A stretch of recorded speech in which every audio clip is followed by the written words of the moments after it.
8 weeks in the hospital for a heart attack, my son never visited once. Discharged with $52 in my pocket, no one to pick me up. I sat outside the hospital for 3 hours, watching families embrace and leave, while all I had was a blunt text message. Take a cab yourself. When I thought I was completely alone, a stranger sat down next to me. 30 years ago, you gave me $300 for college textbooks. Now I'm a lawyer. Before I could understand what was happening, he said something that made my blood run cold. And in that moment, I understood the truth. I didn't react. I just stayed silent and began making my plan. I'm truly grateful you're here. Before we continue, take a moment to share where you're watching from. It's always meaningful to see how stories connect across places. This narrative includes elements shaped for reflection and storytelling. Any similarities may simply be coincidence, but perhaps the emotions and questions it raises are worth thinking about. The morning they discharged me from Providence Hospital, I had $52 in my wallet, a prescription I couldn't afford to fill, and a son who wouldn't answer his phone. I stood outside the cardiac ward entrance with my plastic hospital bag in one hand and my cell phone in the other, watching the automatic doors slide open and shut as families came and went. It was mid-October in Portland, and the air had that crisp edge to it, the kind that makes you want to pull your jacket a little tighter. Except I didn't have a jacket. Just the same flannel shirt and jeans I'd worn the day the ambulance brought me in 8 weeks ago. 8 weeks, 60 days of fluorescent lights, beeping monitors, and nurses who knew my name better than my own kid did. I tried calling David again. 5th time that morning. The phone rang 4 times, then clicked over to voicemail. Hey, this is David Morrison with Cascade Realty. Leave a message and I'll get back to you. I didn't leave another message. I'd already left 2. My thumb hovered over his contact photo, a picture from 5 years ago, back when he still smiled at family dinners. Back when Catherine was still alive. I stared at that photo for a long moment, then slipped the phone back into my pocket. Maybe he was just busy. Maybe he was stuck in traffic. Maybe he forgot what time they were discharging me. But even as I told myself those things, I knew they weren't true. I sat down on the wooden bench outside the cardiac ward and counted the money in my wallet again. $52, 2 20s, a 10, and 2 1s. The nurse had told me the Uber ride home would cost around $40, maybe more, depending on traffic. Home was 22 miles away, out past the city limits, where the houses had yards and the streets still had names instead of numbers. I did the math. If the ride cost $40, I'd have $12 left. Not enough for groceries, not enough for the prescription, not enough for much of anything. My phone buzzed. A text message. David, get an Uber. I'll pay you back. I read it 3 times. No, sorry, Dad. No, are you okay? Just 5 words and a period. I typed back, I don't have enough cash. Can you come get me? The reply came fast. David, busy today. Use a credit card. I didn't have a credit card. Not anymore. I'd cut them up 2 years ago when Catherine got sick after the medical bills started piling up, and I realized I'd never be able to pay them off if I kept charging things I couldn't afford. I didn't text him back. What was the point? I sat there on that bench for 3 hours. I watched a man in his 30s push his elderly father out in a wheelchair, both of them laughing about something.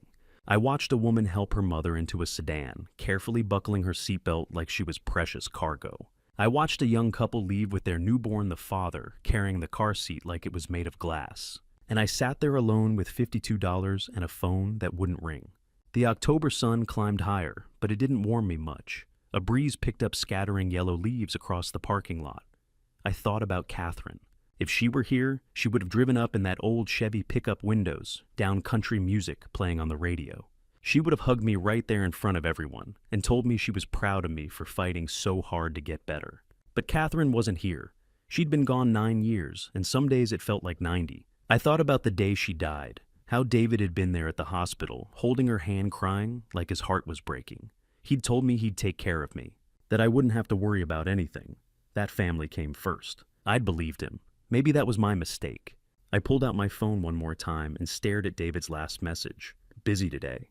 Busy. My son was busy. I wanted to be angry. I wanted to call him back and ask him what the hell was so important that he couldn't pick up his own father from the hospital. But I couldn't muster the anger. All I felt was tired. Tired and small and foolish for believing he'd actually show up. Maybe I'd been naive. Maybe I'd put too much faith in him. But he was my son. What else was I supposed to do? A young nurse walked past pushing an empty wheelchair. She glanced at me, then stopped. Mr. Morrison, are you okay? Do you need help? Eilish Grolberpan Balverson. I shook my head. No, thank you. I'm just waiting for my ride. She smiled gently. Okay, stay warm out here. She walked back inside, and I was alone again. I looked down at my phone. The battery was at 12%. I hadn't thought to charge it before they discharged me. Another thing I'd forgotten. I was still staring at my phone when a shadow fell across the bench. Mr. Morrison. I looked up. A man stood in front of me, maybe late 40s, wearing a gray jacket and jeans. He had kind eyes and a face I didn't recognize, but there was something familiar about him. Something in the way he stood, like he was waiting for permission to speak. I'm sorry, I said. Do I know you? He smiled, and it was the kind of smile that reaches all the way to the eyes. You might not remember me. It's been a long time. I studied his face, trying to place him. Nothing clicked. I saw you sitting here, he said, glancing at the hospital bag beside me. You just get discharged. I nodded. Yeah, this morning. You waiting for a ride? I hesitated, then nodded again. No point in lying. He sat down on the bench beside me, not too close, just close enough to feel like company. For a minute, neither of us said anything. We just sat there watching the cars come and go. I think I know you, he said finally. You used to have a woodworking shop out on Barlow Road, didn't you? My heart skipped. Yeah, I did. Still do, actually. Or what's left of it. I thought so. He turned to look at me, and there was something in his expression, something grateful and sad all at once. 30 years ago, you gave me a job in that shop when I didn't have anywhere else to go. I stared at him, my mind racing back through the years. 30 years, 1994, 1995. I'd hired a lot of people back then, mostly day laborers, kids who needed work. And then it clicked. The kid who used to sleep in his car, the one I'd let use the shop's bathroom to clean up before work, the one who'd shown up every single day no matter what, because he didn't have anywhere else to be, the one who was always reading books during his lunch break, talking about going to college someday. Thomas. I said the name coming back to me like an old song I hadn't heard in years. He smiled wider. Yeah, my name is Thomas. I blinked, trying to reconcile the man in front of me with the 18-year-old kid I remembered. You look good, real good. Thank you, he said. I've done okay for myself. You went to college. I did. Community college first, then Portland State, then law school. Law school. I felt something warm spread through my chest. Thomas, that's wonderful. I'm so proud of you. He looked down at his hands. I wouldn't have made it without you, Mr. Morrison. You gave me more than a job. You gave me a chance. I shook my head. You did the work. I just gave you a place to do it. We sat in silence for a moment. Then Thomas looked at me, his expression serious. Are you okay, Mr. Morrison? You've been sitting out here a long time. I opened my mouth to say yes, to brush it off, to pretend everything was fine. But I couldn't. The words wouldn't come. No, I said finally. I'm not okay. Thomas nodded slowly. Your son's not coming, is he? I looked at him, surprised. How did you know? I didn't. But I've been watching you for 20 minutes. You keep checking your phone. You keep looking at the road. And you look alone. I felt something crack inside me. Yeah, he's not coming. Thomas didn't say anything for a long moment. Then he stood up and held out his hand. Come on, he said. Let me give you a ride home. I stared at the man in front of me, Thomas searching his face for the shadow of the 18-year-old kid I'd helped back in 1995. His eyes were the same. That's what I noticed first. Brown, steady, grateful. The kind of eyes that remembered things. The rest of him had changed. His face was fuller now, his shoulders broader, his hair touched with gray at the temples. But those eyes were the same. I can't believe it, I said, my voice catching. Thomas, you were just a kid. I was, he said, and his smile softened. I didn't have much back then. You remember? I nodded. How could I forget he'd been sleeping in his car that summer, parking it behind the hardware store on Barlow Road. One morning, I'd seen him washing up in the gas station bathroom, trying to make himself look presentable. I'd hired him on the spot, paid him cash under the table, let him use the shop's bathroom. And when he told me he'd been accepted to community college but couldn't afford the books, I'd given him $300. I remembered his face when I handed him that money. He'd looked at me like I'd just handed him the world. I remember, I said. You worked hard, never missed a day. You gave me a chance, Thomas said. Nobody else would. And when you gave me that money, he stopped, shook his head. I've never forgotten that, Mr. Morrison. Not once in 30 years. I didn't know what to say. I'd never thought of it as anything special, just a man helping a kid who needed it. Oh, what are you doing here? I asked. At the hospital, I mean. I was visiting a client, he said. She's on the third floor recovering from hip surgery. I saw you sitting out here and I wasn't sure at first. But then I heard the nurse call your name when she came out to check on you. William Morrison. I thought, it can't be the same guy. But I had to find out. You're a lawyer now. I asked, though. I'd already guessed as much from the way he carried himself. Elder law attorney, he said. I specialize in helping folks your age navigate legal issues, estate planning, guardianship, that kind of thing. I've been practicing in Portland for about 10 years now. Portland. He'd stayed. Something about that made my chest tighten. Now that's good, I said. Real good. I'm proud of you, Thomas. He looked down at his hands, and for a second I saw that 18-year-old kid again, the one who didn't know how to accept a compliment. Listen, he said, looking back up at me. I couldn't help but notice you've been sitting out here a while. You need a ride somewhere. I hesitated. Pride is a funny thing. Even when you're sitting on a bench with $52 and nowhere to go, it still whispers in your ear that you shouldn't accept help from a stranger. But Thomas wasn't a stranger. Not really. I'd appreciate that, I said. If it's not too much trouble. No trouble at all, he said, standing up and offering me his hand. Come on, my car's just over there. We walked across the parking lot together, and I felt lighter than I had all morning. Not because of the ride, though, that helped, but because of the company. It's strange how loneliness can press down on you without you even realizing it, and how much lighter you feel when someone sees you, really sees you, and chooses to stay. Thomas's car was a dark blue sedan, clean and practical. He opened the passenger door for me, waited while I climbed in, then shut it gently behind me. When he got in on the driver's side, he turned to me and asked, "Where to?" I gave him the address out past the city limits on Route 9, where the houses sat on 2-acre lots and the neighbors kept horses. He nodded, typed it into his GPS, and pulled out of the parking lot. For a while, we didn't talk. I watched the city roll by outside the window, storefronts, traffic lights, people going about their lives. It felt surreal being out in the world again after 8 weeks in a hospital bed. So, Thomas said, after a few minutes, his tone careful. How long were you in the hospital? 8 weeks, I said. Had a heart attack back in September. They kept me in the cardiac unit for a while, then moved me to rehab. And that's a long time, he said. Must have been hard. It was, I admitted. But the doctor said I'm lucky to be alive. Heart attack's no joke. No, it's not.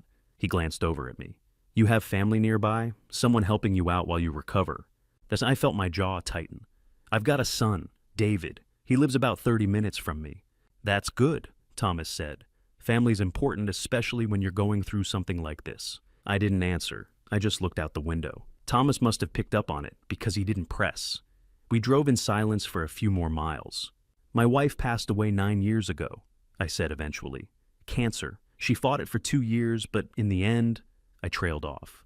Her name was Catherine. She was the best thing that ever happened to me. I'm sorry, Thomas said, and he meant it. I could hear it in his voice. Thank you. I swallowed hard. She would have liked knowing you turned out okay. She always said I had a good instinct for people. Thomas smiled at that. She sounds like she was a wise woman. She was. We merged onto Route 9, and the landscape started to change. Fewer buildings, more trees. The October sun filtered through the branches, casting long shadows across the road. Your son, Thomas said carefully. He's doing all right. I didn't answer right away. I could feel the lie forming on my tongue. Yeah, he's great, just busy, but I couldn't bring myself to say it. He's got his own life, I said finally. Real estate. He's always busy. Thomas nodded, but I could tell he had heard what I didn't say. We turned onto my street 20 minutes later. The houses out here were older, set back from the road with long driveways and tall trees. I'd lived here for 35 years, raised David in this house, buried Catherine's ashes in the garden out back. But as Thomas pulled into my driveway, I felt my stomach drop. The house was dark. Every window, every room. No lights, no sign of life. The lawn was overgrown, the grass reaching halfway up the porch steps.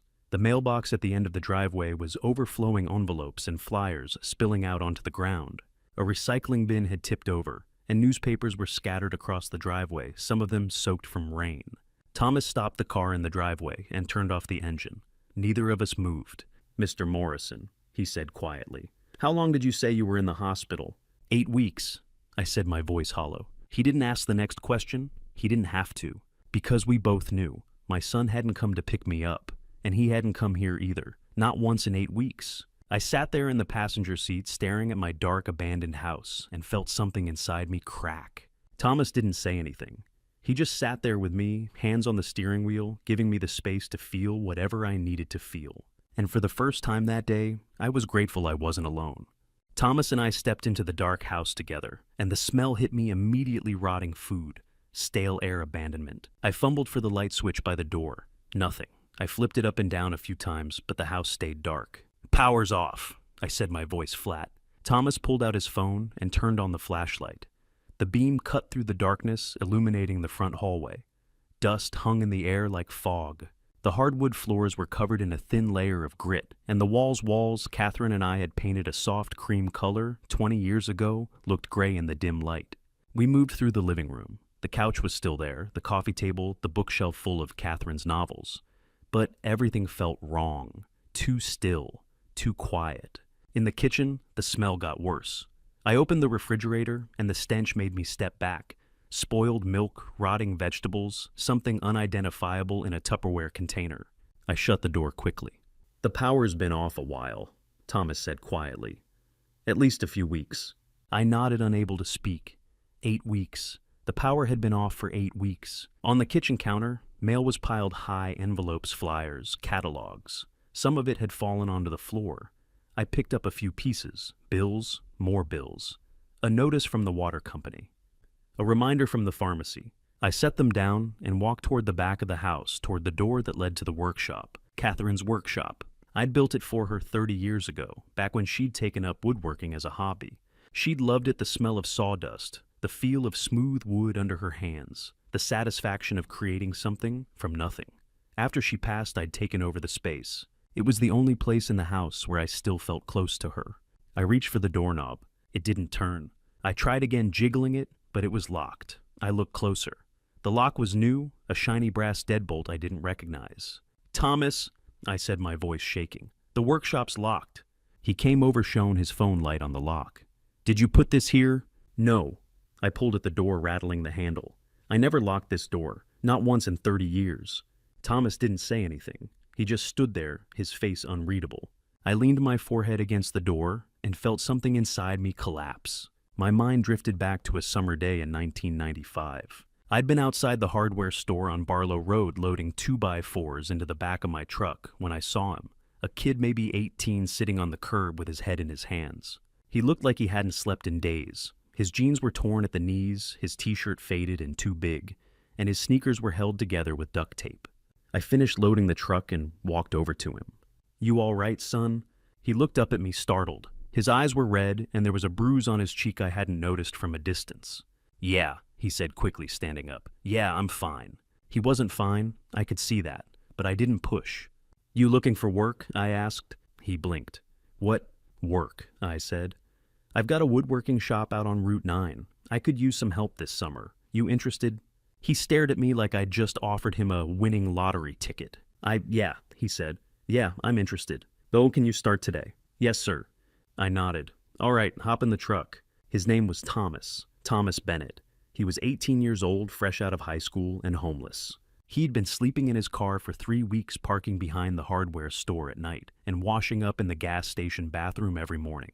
I didn't ask him why. I figured if he wanted to tell me, he would. He worked in the shop 6 days a week that summer. He showed up on time every single day, did whatever I asked him to do, and never complained. He sanded wood until his hands blistered, swept sawdust until the floor gleamed, and learned to use every tool in the shop like he'd been born holding them. Catherine took to him immediately. Every day around noon, she'd walk out to the shop with a tray of food, sandwiches, soup, homemade cookies, iced tea in the summer heat. She'd set it down on the workbench and say, "You boys need to eat." Thomas always looked at her like she was an angel. "Thank you, Mrs. Morrison." He'd say, his voice quiet and respectful. "You're welcome, honey," she'd say, ruffling his hair like he was one of our own. And in a way he was. One afternoon in late August, Thomas came into the shop waving a letter. His face was lit up like a Christmas tree. "I got in," he said, breathless. "I got into community college." I set down the piece of oak I'd been sanding and shook his hand. "That's great, Thomas. I'm proud of you." His smile faltered. "I don't know if I can go, though. I don't have money for books or supplies, and I'm going to need to find a place to live closer to campus, and I don't know how I'm going to—" "Hold on," I said. holding up a hand. I walked over to my toolbox, opened the bottom drawer, and pulled out an envelope I'd been saving. Inside was $300 in cash money I'd been setting aside all summer. I handed it to him. For books. He stared at the envelope like it was going to disappear. "Mr. Morrison, I can't." "Yes, you can." "But I haven't earned." "You earned every penny of this," I said firmly. "You worked hard all summer. You showed up every day. You didn't quit when it got tough. That's worth something, Thomas. You're worth something."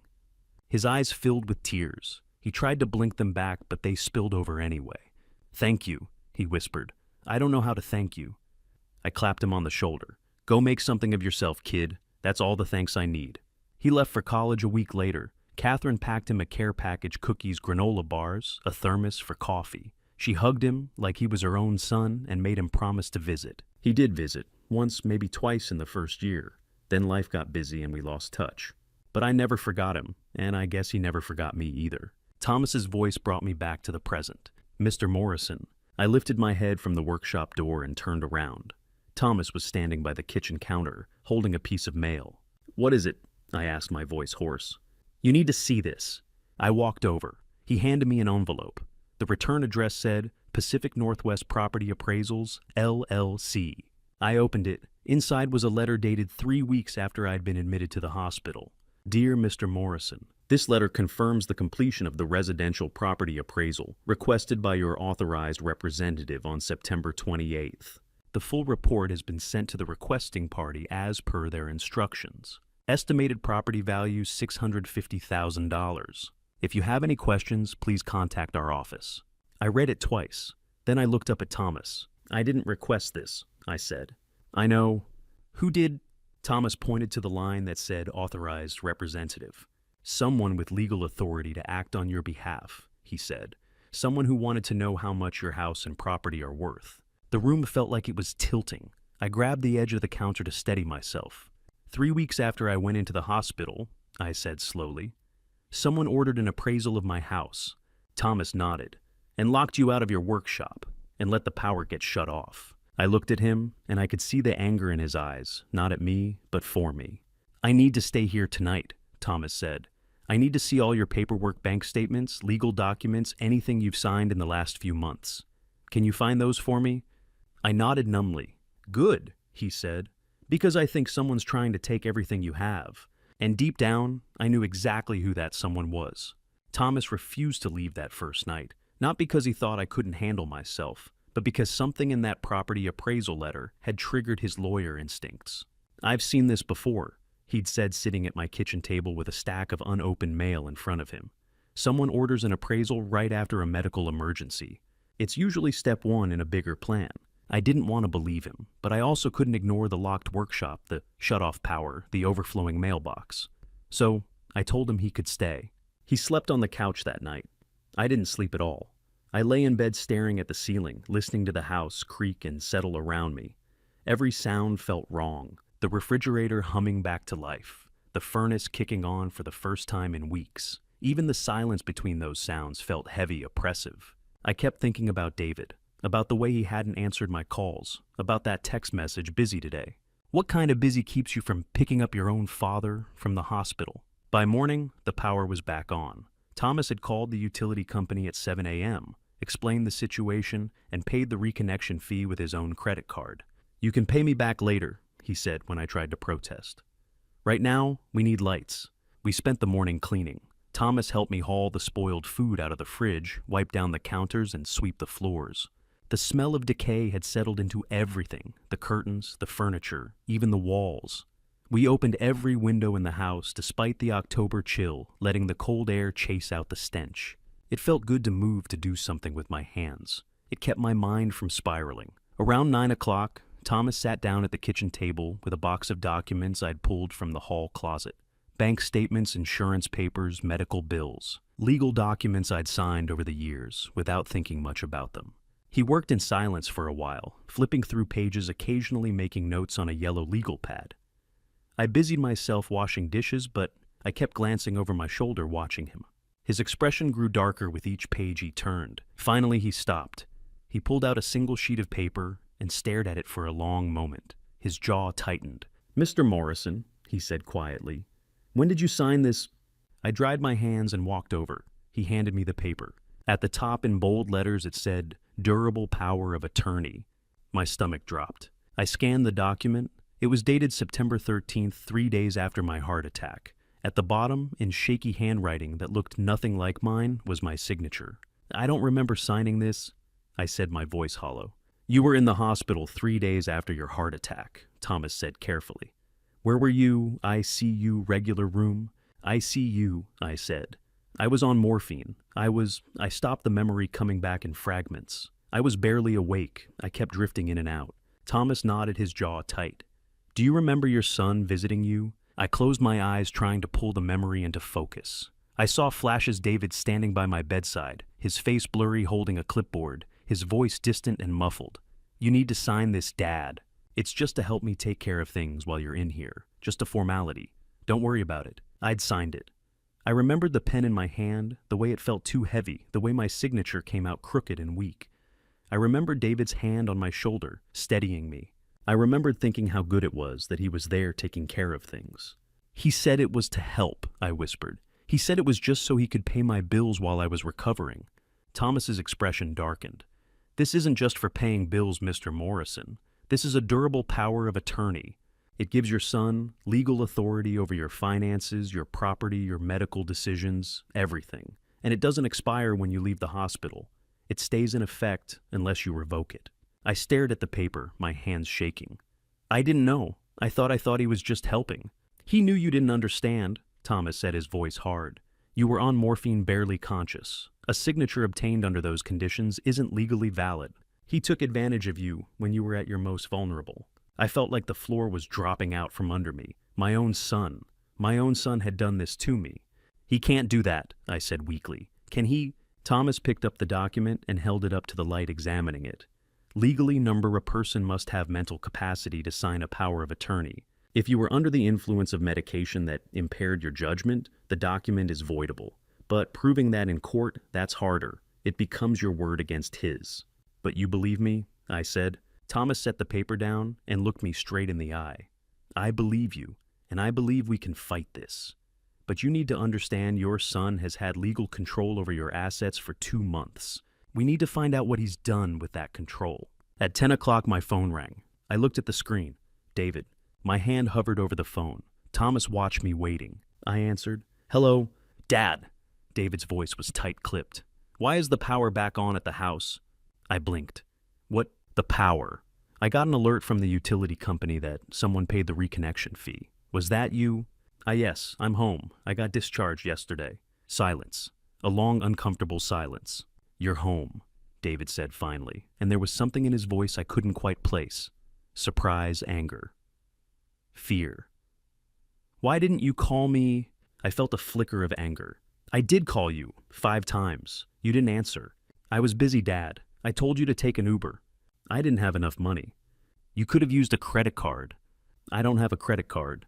Another silence. Then, well, you're home now. That's good. Listen, I need to come by and talk to you about a few things. There are some papers you need to sign. Why is the workshop locked? I interrupted. He hesitated. What? The workshop. Someone put a new lock on the door. Was that you? Dad, Jessica thought it wasn't safe for you to be working with power tools right after a heart attack. We were just trying to protect you. Protect me! My voice rose. You locked me out of my own workshop. Dad, calm down. You're getting worked up. This isn't good for your heart. They don't tell me to calm down. You had no right. Thomas reached over and gently took the phone from my hand. I stared at him, too stunned to protest. He put the phone to his ear. Hello, David. My name is Thomas Bennett. I'm an elder law attorney and I'm representing your father. I heard David's voice on the other end, sharp and defensive. Who the hell are you? Put my father back on the phone.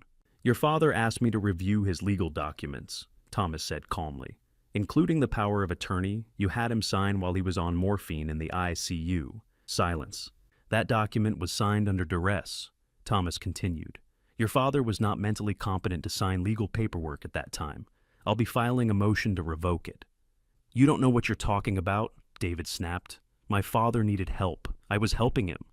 By ordering a property appraisal without his knowledge, by locking him out of his workshop, by shutting off his utilities, Susks. I don't have to listen to this. David's voice was shaking, now panicked. This is between me and my father. Stay out of it.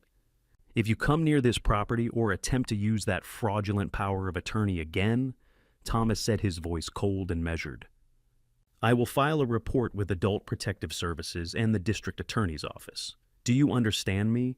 The line went dead. Thomas set the phone down on the table. He looked at me, his expression grim. I think your son is trying to steal your property, he said quietly, and I think he's been planning this for months. I sat down heavily in the kitchen chair, my chest tight, my hands trembling.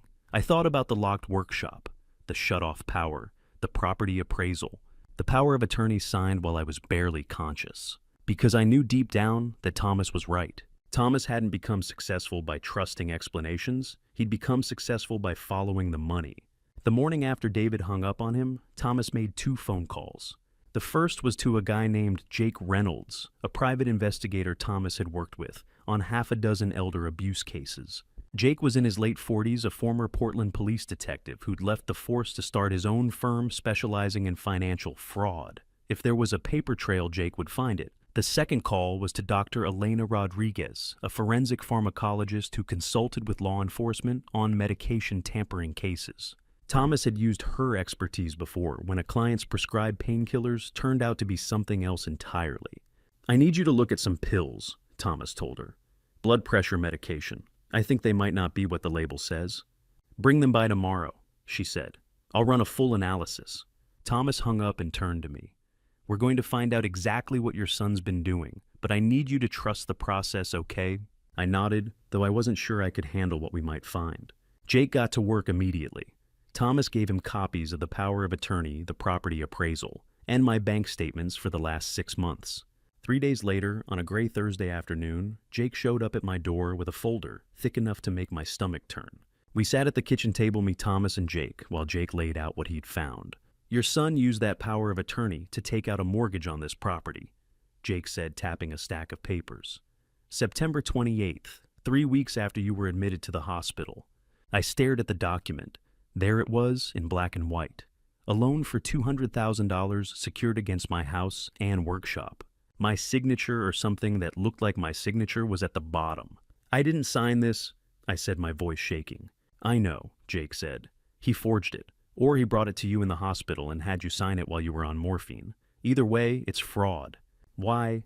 I asked. Why would he need $200,000? Jake flipped to another page. Your son's in debt, deep debt, about $500,000, give or take. I felt like the room was tilting. $500,000, I repeated. Jake nodded.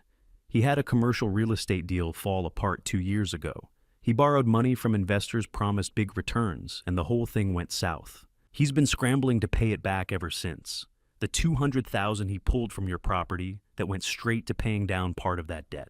I couldn't breathe. He mortgaged Catherine's workshop to pay off his debts. Thomas reached over and put a hand on my shoulder. I'm sorry, Mr. Morrison. I just sat there staring at the papers, trying to make sense of it. My son, my own son, had stolen from me, had used my illness, my trust, to take the one thing I had left of my wife. There's more, Jake said quietly. I looked up at him, and I could see from his expression that whatever came next was going to be worse. Jake pulled out his phone and opened up a social media page. It was Jessica's account, my daughter-in-law's influencer page, the one she was always posting on. Your daughter-in-law has quite a following, Jake said. 50,000 followers. She posts about lifestyle, fashion, travel, and she's been posting a lot about you. He scrolled through the posts. I saw photos of Jessica at the hospital, 2 photos both from the same day, both taken in the lobby, not in my room. The captions were full of heart emojis and prayers. Praying for my father-in-law's recovery. Family is everything. So grateful Dad is getting stronger. We love you. She only visited you twice in 8 weeks, Jake said. And both times she stayed less than 15 minutes. But based on these posts, you'd think she was there every day. I felt sick. Jake kept scrolling. More posts. Jessica in Paris. Jessica with shopping bags from designer stores. Jessica at expensive restaurants. In the last 2 months, Jake said, your daughter-in-law has spent over $50,000, most of it on travel clothes and dining out. The timing lines up with when your son mortgaged your property. I closed my eyes. It wasn't just David, it was both of them. They're living off my house, I said quietly. Yes, Thomas said, they are. That evening, Thomas asked me a question I wasn't expecting. Mr. Morrison, when was the last time you refilled your blood pressure medication? I blinked, confused by the sudden change in topic. I don't know. A few months ago, maybe. Who picked it up for you? David did, I said. I asked him to grab it from the pharmacy back in June. Why? Thomas's expression darkened. Where are the pills now? In the bathroom. Why, what's going on? Thomas stood up and walked down the hall. I followed him. He opened the medicine cabinet, found the orange prescription bottle, and held it up to the light. How many of these have you taken since June? He asked. Every day, I said. 1 in the morning, 1 at night, like the doctor told me. Thomas unscrewed the cap and poured a few pills into his palm. He stared at them for a long moment, then looked at me. I need to have these tested, he said. Tested, I repeated. Why, they're just blood pressure pills. Maybe, Thomas said, but I need to be sure.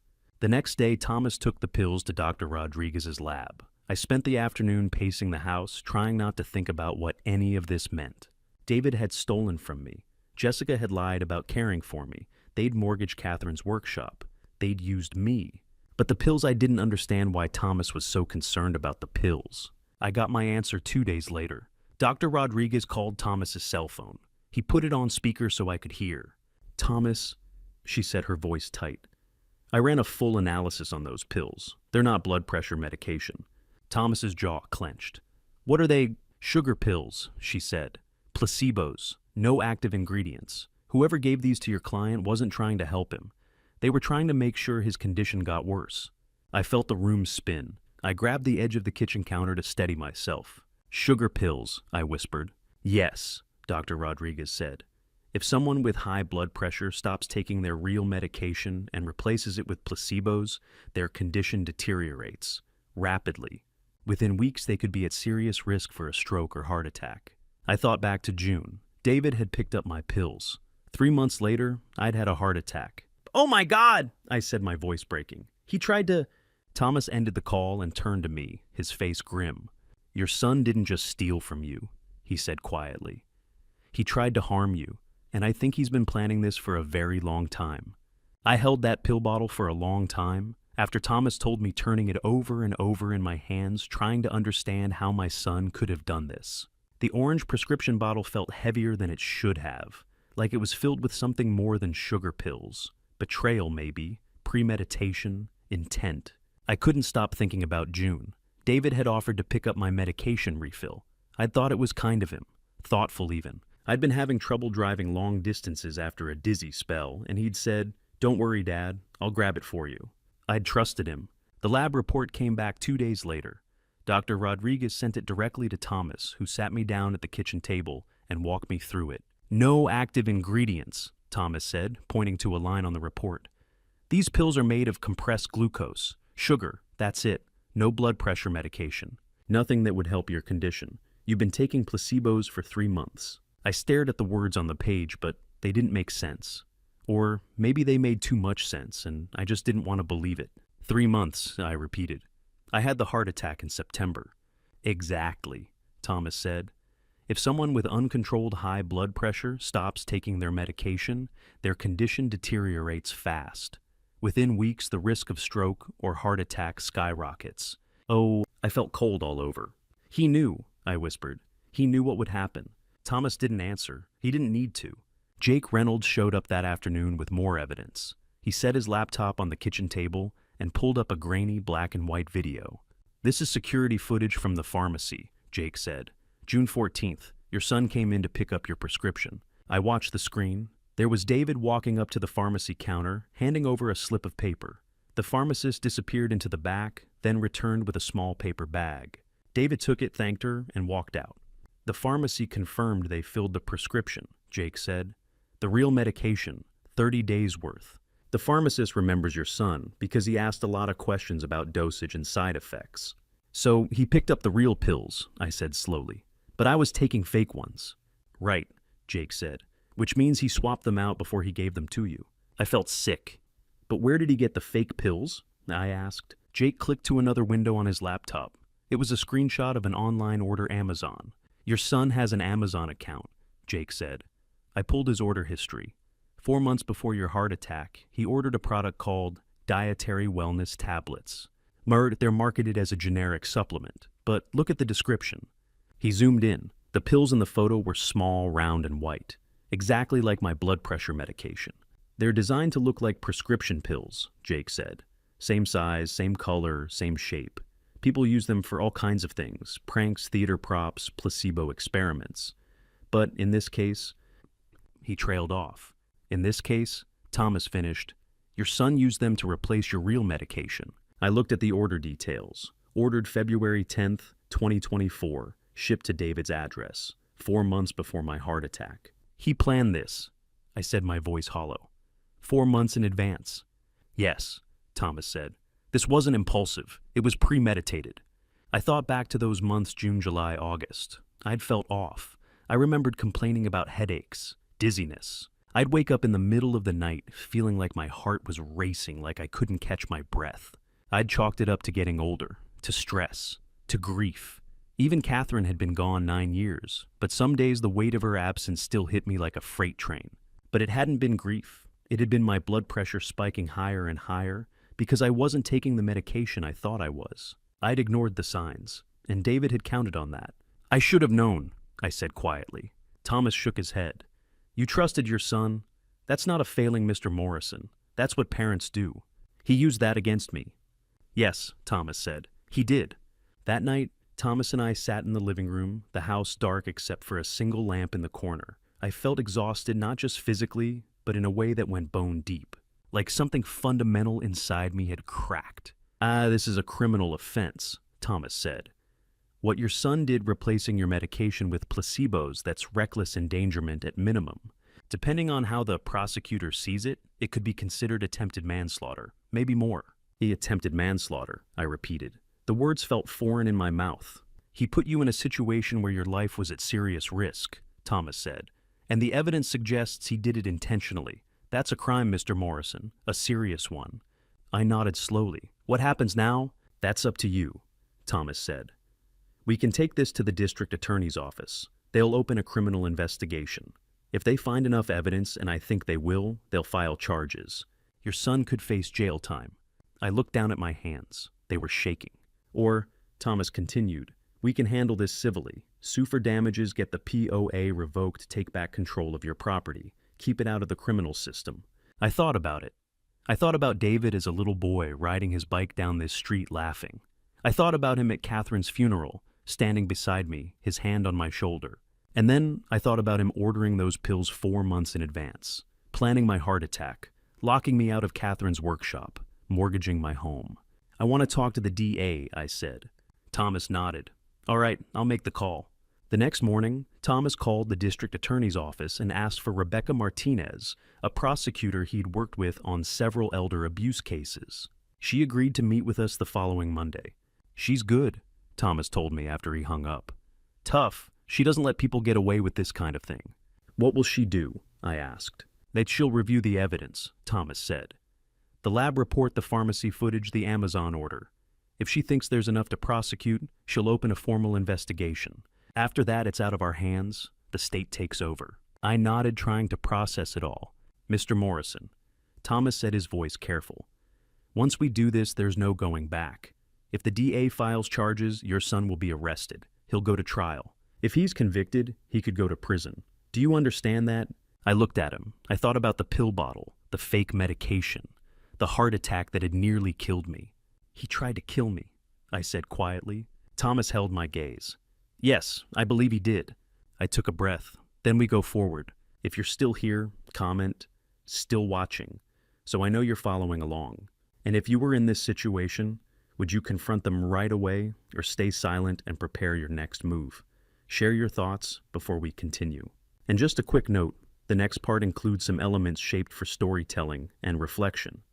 It may not fully reflect real life. If you'd rather not continue, feel free to stop here.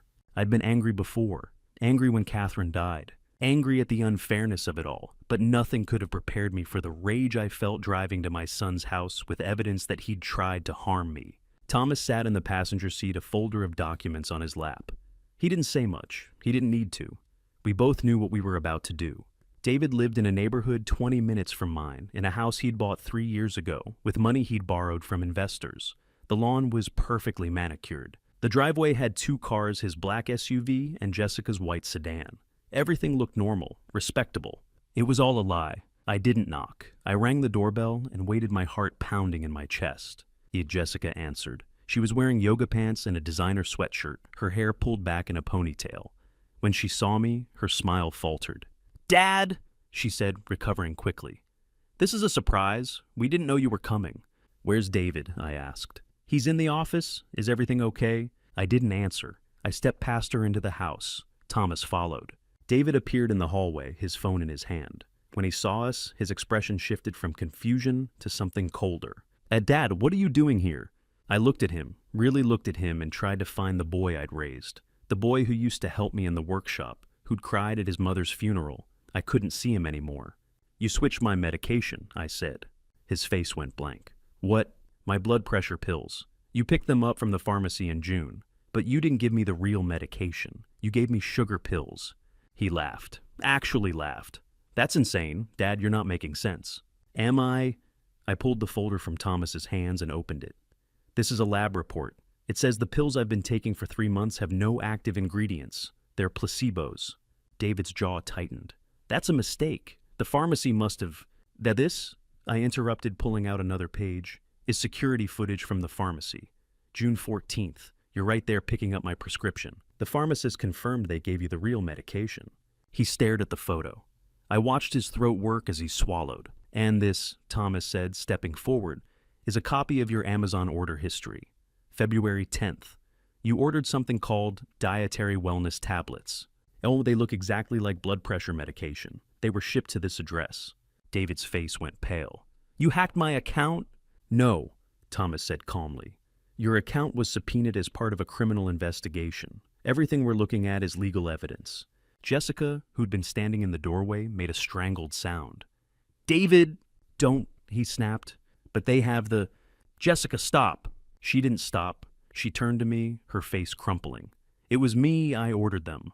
The replacement pills were cheaper, and I thought it would save us money." "Shut up," David shouted. I didn't think it would hurt him. Jessica's voice was shaking now, hysterical. "I thought they were just vitamins or something. I didn't know they'd cause a heart attack." Jesus Christ, Jessica.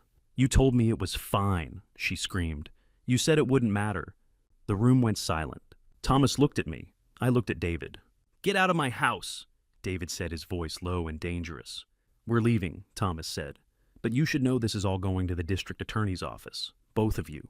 David's hands clenched into fists. "You're making a mistake." "No," I said quietly. "I already made my mistake. I trusted you." That evening, Thomas and I met with Rebecca Martinez at the district attorney's office. She was younger than I'd expected, maybe 45, with sharp eyes and a no-nonsense demeanor. She listened as Thomas laid out everything the power of attorney signed, under duress the fraudulent mortgage, the medication tampering. When he finished, she leaned back in her chair and studied me. "Mr. Morrison," she said, "do you understand what you're asking me to do?" "Yes," I said. "If I open a criminal investigation, your son and daughter-in-law will likely be arrested. They will face serious charges: fraud, elder abuse, reckless endangerment, possibly attempted manslaughter. This will be public, it will be ugly, and there's no guarantee of a conviction." "I understand." She nodded slowly. "All right, I'm opening an investigation. I'll need your full medical records, the pharmacy records, and a detailed written statement from you. Can you provide those?" "Yes." "Good. This is going to take time, Mr. Morrison. Weeks, maybe months. Are you prepared for that? I thought about Catherine. I thought about the workshop. I thought about the pills I'd been taking, thinking they were keeping me alive when really they were doing the opposite." "I'm prepared," I said. Late that night, Thomas's phone buzzed. He read the message, then looked up at me. "Your son hired a lawyer," he said. "Gregory Stevens, defense attorney. He's good." "What does that mean?" Thomas handed me his phone. The message was short and direct. "To Thomas Bennett and William Morrison. Be advised that we will be filing an emergency guardianship petition on behalf of David and Jessica Morrison. Mr. William Morrison is clearly suffering from cognitive decline and is being unduly influenced by outside parties. We will seek immediate conservatorship to protect his interests. Gregory Stevens, Esquire." I stared at the message. They're trying to have me declared incompetent. Yes, Thomas said. It's a common tactic. If they can convince a judge that you're not mentally capable of making your own decisions, they can take control of your finances and your medical care. They can shut this whole thing down before it even starts. Can they do that? They can try, Thomas said, but we're going to fight it. I've already called Dr. Mitchell. He's a geriatric psychiatrist. He'll evaluate you, prove you're perfectly competent. We'll go to the hearing, we'll present evidence, and we'll shut this down. I looked at the message again. Cognitive decline, unduly influenced. They're going to say I'm senile, I said quietly. Yes. They're going to say you're manipulating me. Yes. I set the phone down. My hands were shaking, but not from fear, from anger. They're playing dirty, Thomas said. Are you ready for this? I thought about my son standing in his perfect house lying to my face. I thought about Jessica spending $50,000 while I sat in a hospital bed. I thought about Catherine's workshop, locked and mortgaged without my knowledge. I'm ready, I said. My son's next move shocked even Thomas. Instead of backing down, he doubled down by filing an emergency guardianship petition, claiming I lacked capacity and was being manipulated. The petition arrived on day 8, delivered by a process server, who looked embarrassed to be handing it to me. Thomas read through it carefully, his jaw tightening with every page. They're asking for a hearing in 14 days, he said. Day 22, that's fast. What does it say? I asked. He flipped to the first page. They're claiming you suffered cognitive decline after your cardiac event, that you're easily confused, unable to make sound decisions, and that I'm exerting undue influence over you. I felt my chest tighten. They're saying I'm senile. Yes, Thomas kept reading. And they have evidence. A letter from a neurologist, photos of the house in neglected condition, and social media posts from Jessica claiming you're not yourself. Let me see the letter. He handed it to me. The letter was on official medical letterhead, dated 3 weeks after my heart attack. It was signed by someone named Dr. Michelle Torres, a neurologist I'd never heard of. Mr. Morrison presents with mild cognitive impairment following his recent cardiac event. He exhibits confusion, memory lapses, and difficulty with decision-making. I recommend a structured living environment and assistance with financial matters. I read it twice. I've never met this woman. Thomas looked up sharply. You're sure? Positive. I've never seen a neurologist. My cardiologist cleared me. This is fake. Thomas pulled out his phone and started typing. Let me check something. 2 hours later, Thomas came back with a folder full of printouts. Dr. Michelle Torres is a real neurologist, he said. She's licensed in Oregon, has an office in downtown Portland. But here's the problem: I pulled your medical records. There's no record of you ever visiting her. No appointment, no consultation, nothing. So she lied. Worse. Thomas spread out the printouts on the table. They were screenshots from a social media platform, photos from a health and wellness event 6 months ago. In one photo, Doctor. Torres and Jessica stood together, arms around each other, smiling. They're friends, I said quietly. More than friends. Look at the caption. He pointed. Love this girl, can't wait for our next influencer collab. Then Jessica asked her to write a fake evaluation, I said. Yes, and that's medical fraud. Dr. Torres could lose her license over this. I stared at the photo. My daughter-in-law and a doctor conspiring to have me declared incompetent. Can we prove it? I asked. Already working on it, Thomas said. I've subpoenaed her records. If she can't produce documentation of your visit, she's done. While Thomas dealt with Dr. Torres, Jessica launched a different kind of attack. She started posting on social media carefully worded messages designed to look like concern, but meant to destroy my reputation. I'm so worried about Dad today. He's been so confused since the hospital, praying for clarity. It breaks my heart to see him like this. He doesn't recognize how much help he needs. Please keep him in your thoughts. A stranger has moved into his house and is making all his decisions now. I don't know what to do. The posts spread. Friends of friends shared them. People I'd known for years started looking at me differently when I went to the hardware store. And then 3 days after the petition was filed, my neighbor Mrs. Patterson, a woman who lived on this street for 40 years, called Adult Protective Services. She meant well. She'd seen Jessica's posts, believed them, and thought I was being abused. 2 days later, a caseworker from Adult Protective Services showed up at my door. She was professional, polite, and thorough. She walked through the house, asked me questions, checked the refrigerator, looked at my medications. Mr. Morrison. She said finally, I don't see any signs of abuse or neglect. Your home is clean, you're well-groomed, and you seem perfectly capable of making your own decisions." Thank you," I said. "I'll file a report stating that. But I have to ask, are you aware that there's a guardianship petition pending?" "Yes," she nodded. "Just so you know, the court will take my assessment into account. You're doing fine." She left. Thomas closed the door behind her. "Now that's good," he said. "But the damage is done. Half the neighborhood thinks you're incompetent now." He was right. The next time I saw Mrs. Patterson, she looked away. On day 12, Thomas brought in Dr. Robert Mitchell, a geriatric psychiatrist with 30 years of experience. He'd agreed to evaluate me and provide an independent assessment for the court. Dr. Mitchell was older than I expected, maybe 70, with white hair and kind eyes. He sat across from me at the kitchen table and talked to me for 2 hours. He asked about my life, my work, my wife. He asked me to remember lists of words, solve simple math problems, draw shapes. At the end, he administered something called the MMSE, the Mini Mental State Examination. "It's a standard cognitive test," he explained. "Maximum score is 30. Anything above 24 is considered normal." I scored 29. "Mr. Morrison," Dr. Mitchell said, closing his notebook, "you are perfectly lucid. There is no evidence of cognitive impairment. Your memory is sharp, your reasoning is sound, and you are fully capable of making your own decisions. I'll be happy to testify to that in court." I felt a weight lift off my chest. On day 13, David and Jessica showed up at my door. I didn't want to let them in, but Thomas said it was better to hear what they had to say. So I opened the door. David was holding a stack of brochures, Cedar Ridge Assisted Living. I could see the glossy photos, smiling elderly people, sunny courtyards, nurses in scrubs. "Dad," David said, stepping inside without waiting for an invitation. "We need to talk about your living situation." "I'm fine where I am." "You're not fine," Jessica said. Her voice was tight-strained. "You had a heart attack. You need care." "I'm getting care." "From him?" David jerked his head toward Thomas. "A stranger." "He's not a stranger. He's my lawyer." "He's manipulating you," Jessica said. "Dad, please. We found a great place, Cedar Ridge. It's beautiful. You'd have your own room meals, provided medical staff on site." "No." "Dad, get out." David's face darkened. "You're making a mistake." "You've said that before." "This time I mean it." I walked to the door and held it open. "Leave, now." They left.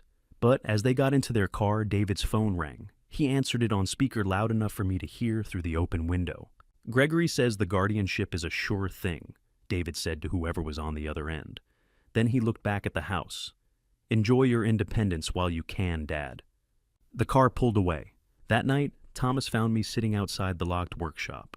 I'd been there for an hour just staring at the new brass lock David had installed, the one I didn't have a key for. "Mr. Morrison," Thomas said quietly. "I taught him how to fix a car," I said, "how to build a bookshelf, how to stand up for himself when the world pushed him down." I looked up at Thomas. My son forgot who taught him how to be stubborn. Thomas didn't say anything. He just sat down on the step beside me. "We're going to win this," he said finally. "Are we?" "Yes. We have Dr. Mitchell's evaluation. We have the APS report. We have proof that Dr. Torres never examined you. And we have the truth." I looked at the locked door, Catherine's workshop. The place where I had taught my son how to work with his hands, how to create something from nothing. The truth doesn't always win," I said. "No," Thomas agreed. "But we're going to fight like hell anyway." I nodded. Because what else could I do? Day 22 was coming, and I'd be ready. Thomas had been organizing evidence for over an hour when it happened. We were sitting at the old dining table, the same one Catherine and I had bought 32 years ago, when we first moved into this house, surrounded by folders, medical records, and legal documents. Dr. Mitchell's psychiatric evaluation sat neatly on one side, the APS report on the other. Everything we needed to fight David's guardianship petition was laid out in front of us like pieces of a puzzle finally coming together. "We have a strong case," Thomas said, tapping the stack of papers. "The fake POA, the mortgage fraud, the placebo pills. Dr. Torres' fraud, it's overwhelming. Judge Brennan will see right through David's manipulation." I nodded, but I wasn't really listening. My eyes kept drifting toward Catherine's old filing cabinet in the corner of the room, the one she'd used for years to keep household records, medical bills, and warranties for appliances we no longer owned. After she died, I'd never had the heart to go through it. I'd just left it there untouched, like a shrine to the life we'd once had. Thomas noticed. "Bill, you okay?" "Yeah," I said quietly. "I was just thinking about Catherine. She would have known what to do about all of this." Thomas stood and walked over to the cabinet. "Mind if I check in here? There might be old financial records that could help establish a timeline." "Go ahead," I said. "I haven't touched it in 9 years." He pulled open the top drawer, neatly labeled folders, paid bills from 2015 insurance documents. The second drawer was the same. But when he pulled open the bottom drawer, something shifted. A single envelope slid out from beneath a stack of old tax returns and landed softly on the floor. Thomas bent down and picked it up. "Bill," he said slowly, "you need to see this." I stood and crossed the room. The envelope was old, the edges slightly yellowed, but the handwriting on the front was unmistakable.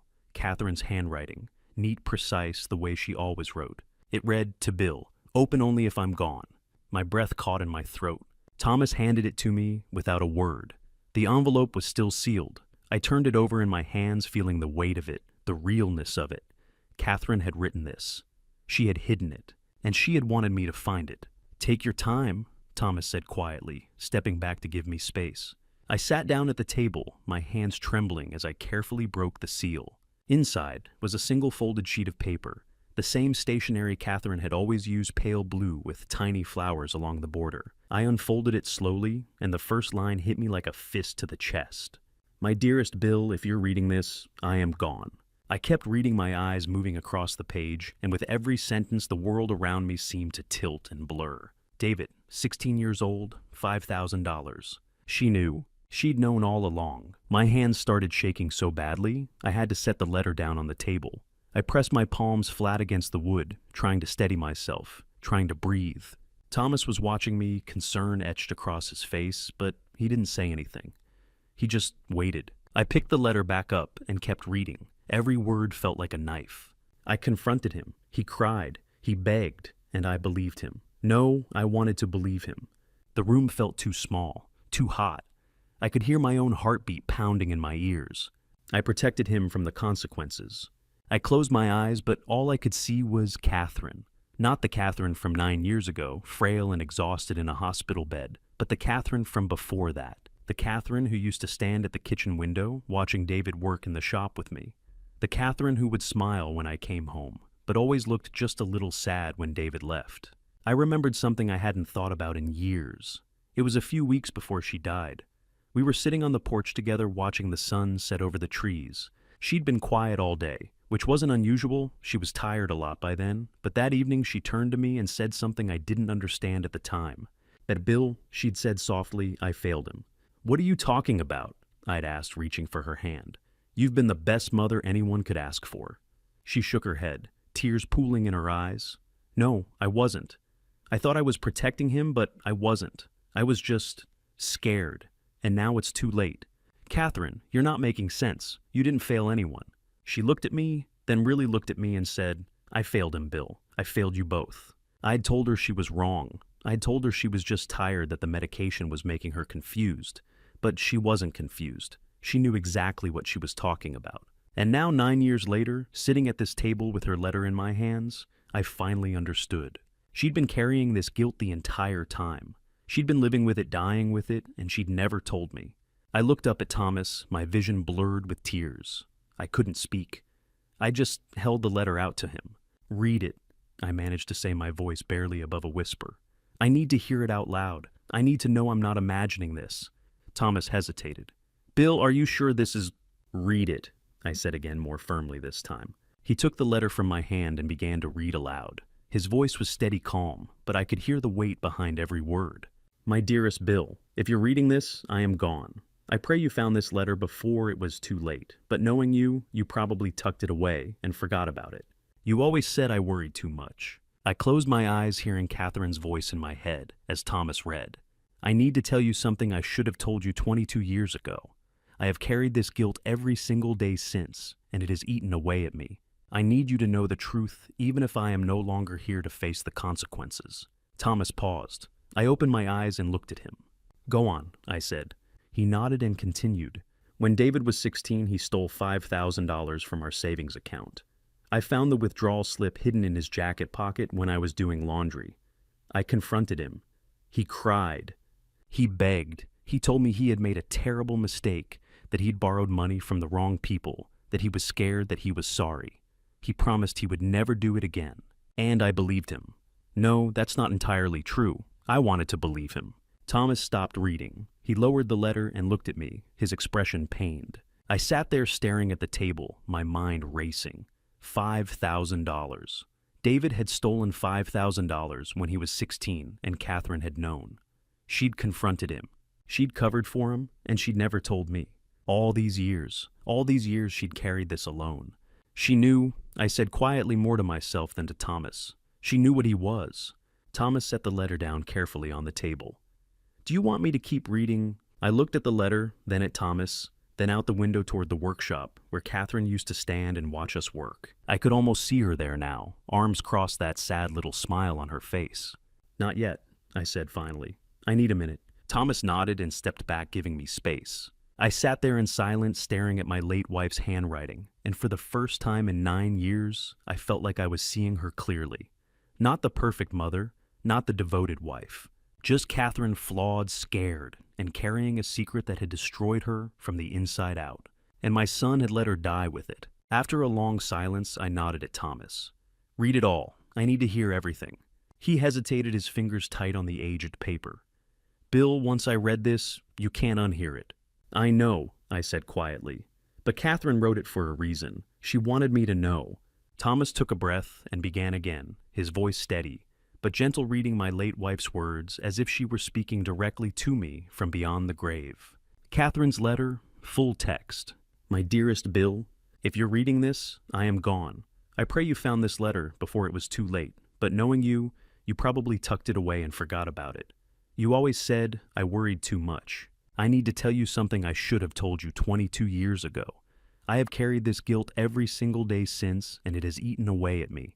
I need you to know the truth, even if I am no longer here to face the consequences. When David was 16, he stole $5,000 from our savings account.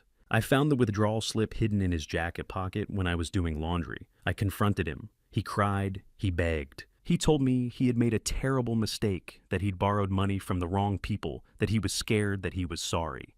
He promised he would never do it again. And I believed him. No, that's not entirely true. I wanted to believe him. I wanted so badly to believe that our son was still the sweet boy I had raised, that this was just a mistake, that he would learn from it and grow. So I did the worst thing a mother can do. I protected him from the consequences. I took money from my own account and covered the withdrawal. I never told you. I told David that this was his one chance, that if he ever did anything like this again, I would tell you everything. But Bill, he did do it again. Not the stealing, at least, not that I know of, but the lying. Over and over. Small lies, big lies, manipulations. I watched him lie to you about where he was going, about his grades, about his friends, about Jessica. I watched him charm his way out of trouble time and time again. And I said nothing, because I had already made my choice. I had already taught him that there were no real consequences, that love meant protecting him from the truth, that he could always count on me to cover for him. I ruined him, Bill. I see that now. I thought I was being a good mother. I thought I was showing him grace. But grace without accountability is not love, it's cowardice. By the time I realized what I had done, it was too late. He was already who he was going to be, and I had no one to blame but myself. Bill, I am begging you, do not make the same mistake I did. Love does not mean enabling. Love does not mean excusing. Love does not mean pretending. Sometimes love means consequences. If David ever does something that hurts, you do not protect him the way I did. Do not let guilt or shame or hope cloud your judgment. Do what I should have done 22 years ago. Hold him accountable. I know you will struggle with this. You are a kind man, a forgiving man. But kindness without boundaries is not kindness, it's surrender. I am so sorry I never told you. I am so sorry I carried this alone. I am so sorry I failed our son. But you don't have to. Please, Bill, don't let him destroy you the way I let him destroy me. With all my love, Catherine. Thomas's voice cracked on the last line. He lowered the letter and looked at me, his eyes glistening. I couldn't speak. My chest felt hollow, as if someone had reached inside and pulled out everything that mattered. She died thinking she'd destroyed him. I whispered finally, my voice breaking. She carried that guilt for 9 years, and he never knew. He never cared. Bill, he let her die believing it was her fault. My hands were shaking. He let his own mother die in guilt. Thomas set the letter down carefully on the table and sat back, giving me space. I pressed my palms against my eyes, trying to hold myself together, but the grief was too much. It wasn't just the letter. It wasn't just the theft. It was the realization that my son had been broken for longer than I'd ever known, and that Catherine had seen it, had lived with it, had died with it. Flashback, summer 2003. Catherine stood in the laundry room, holding a crumpled withdrawal slip in her hand. $5,000. Withdrawn from our joint savings account. The signature was shaky, barely legible, but it was David's. She waited until I left for the workshop that morning, then confronted him in the kitchen. "David," she said quietly, sliding the slip across the table. "What is this?" He looked at it, and for a moment his face went pale. Then just as quickly, the tears came.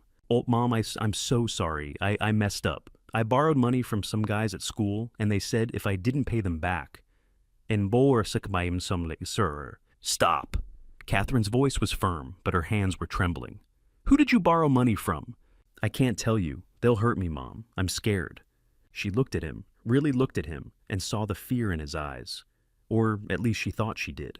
"David, if you're in danger, we need to tell your father. We need to go to the police." "No!" He grabbed her hand, his voice desperate. "Please, Mom, please. If Dad finds out, he'll never forgive me. I swear I'll pay it back. I'll get a job. I'll do anything. Just please don't tell him." Catherine hesitated. She looked at her 16-year-old son, tears streaming down his face, and she made a choice. "This is your one chance," she said quietly. "I will cover this. I will not tell your father. But if you ever do something like this again, I will tell him everything. Do you understand me?" David nodded, his face wet with tears. "Thank you, Mom. I love you. I'm so sorry." She pulled him into a hug, and he clung to her like a child. But even then, deep down, she wondered if she'd just made the worst mistake of her life. Present day. "What do you want to do with the letter?" Thomas asked gently. I stared at it lying there on the table, Catherine's handwriting, still clear after all these years.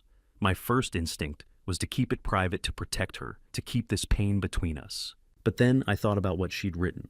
"Sometimes love means consequences." I looked up at Thomas. "We're going to use it at the deposition." He blinked. "Bill, are you sure this is deeply personal?" "I know." My voice was steady now. "But Catherine wrote this for a reason. She wanted me to know what she went through, and I want my son to know what his mother suffered because of him." Thomas nodded slowly. "This will destroy him." I carefully folded the letter and placed it back in the envelope. "Good," I said quietly. "Maybe being destroyed is the first step toward being rebuilt."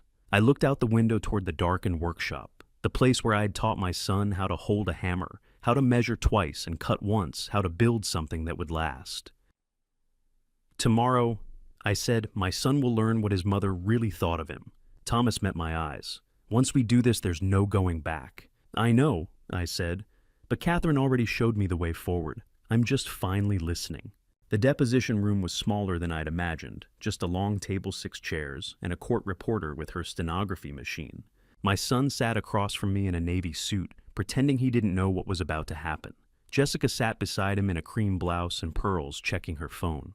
Gregory Stevens, David's silver-haired attorney, sat at the head of the table with a legal pad and a smug expression. Thomas sat beside me, calm and prepared. The court reporter looked up. "Please state your name for the record." "William Morrison." "You understand you are under oath?" "I do." Gregory leaned forward. "Mr. Morrison, you were hospitalized for 8 weeks following a cardiac event, correct? And during that time, you were on morphine." "Besbadin dem Molend, Wendoid." "For the first few days, yes." "Would you say your judgment was impaired?" Thomas started to object, but I held up a hand. "My judgment was fine, Mr. Stevens. I knew exactly what was happening." Gregory made a note. "You've formed a close relationship with Mr. Bennett recently. Would you say he's had significant influence over your decisions?" "Thomas has helped me see the truth," I said. "That's not influence, that's clarity. And this truth involves accusing your own son of—" "I'd like to submit something," I said, cutting him off. The room went quiet. I reached into my jacket and pulled out the envelope. Catherine's handwriting was still visible on the front. I set it on the table. "This is a letter written by my late wife, Catherine Morrison, 1 week before she passed away. I think it's relevant to these proceedings." Gregory frowned. "A personal letter has no bearing on—" "It establishes a pattern of behavior spanning multiple decades," Thomas said smoothly. It's absolutely relevant. The court reporter's fingers moved across her machine. David's face had gone pale. "Go ahead, Mr. Morrison," Thomas said. I opened the letter. I didn't read the whole thing, there was no need, but I summarized the key points and read the parts that mattered most. "My wife carried a secret for 22 years, I said. A secret about our son. I cleared my throat and began. When David was 16 years old, he stole $5,000 from our savings account. David's chair scraped. Let him finish, Thomas said sharply. I kept reading. I found the withdrawal slip hidden in his jacket pocket. I confronted him. He cried, he begged, and I believed him. Or rather, I wanted to believe him. So I did the worst thing a mother can do. I protected him from the consequences. I covered the withdrawal. I never told Bill. I told David this was his one chance, but he did it again. Not the stealing, but the lying. Over and over. And I said nothing because I had already taught him that there were no real consequences. I paused, looking at David. He was staring at the table, jaw clenched. I ruined him, Bill. I thought I was being a good mother, but I wasn't. I was being a coward. By the time I realized what I'd done, it was too late. The stenography machine kept clicking. Jessica gripped the edge of the table. I looked directly at my son and read the final line. She blamed herself for 22 years. She died believing it was her fault. And in this letter, she warned me, don't make the same mistake I did. Love does not mean enabling. Sometimes love means consequences. I set the letter down. The room was silent except for the soft click of the machine. David stood abruptly and walked to the window, his back to us. He didn't speak. He just stared out at the parking lot. "David," Gregory said carefully, "you don't have to." Did she really think that? David's voice was quiet, almost broken. Yes, I said. And you're using it against me. I'm using her truth. The truth she should have told me years ago. David turned his face a mixture of anger and grief. Mom died thinking she'd destroyed me. No, I said. She didn't destroy you. You destroyed yourself. She just gave you too many chances. Before David could respond, Thomas opened a folder and slid a document across the table. While we're establishing patterns, Thomas said calmly, I'd like to submit evidence obtained through a lawful subpoena of Jessica Morrison's phone records. Jessica's head snapped up. What? Thomas read from the printout. Text message from Jessica Morrison to David Morrison, dated June 10th, 2024. Quote, "Did you switch the medication yet? We need this to happen soon." End quote. The color drained from Jessica's face. Gregory stood. "Where did you get that?" "A subpoena," Thomas said. "Submitted to the court last week. Fully legal." Jessica looked at David, then at Gregory. "I need to speak to my lawyer." "You should," Thomas said.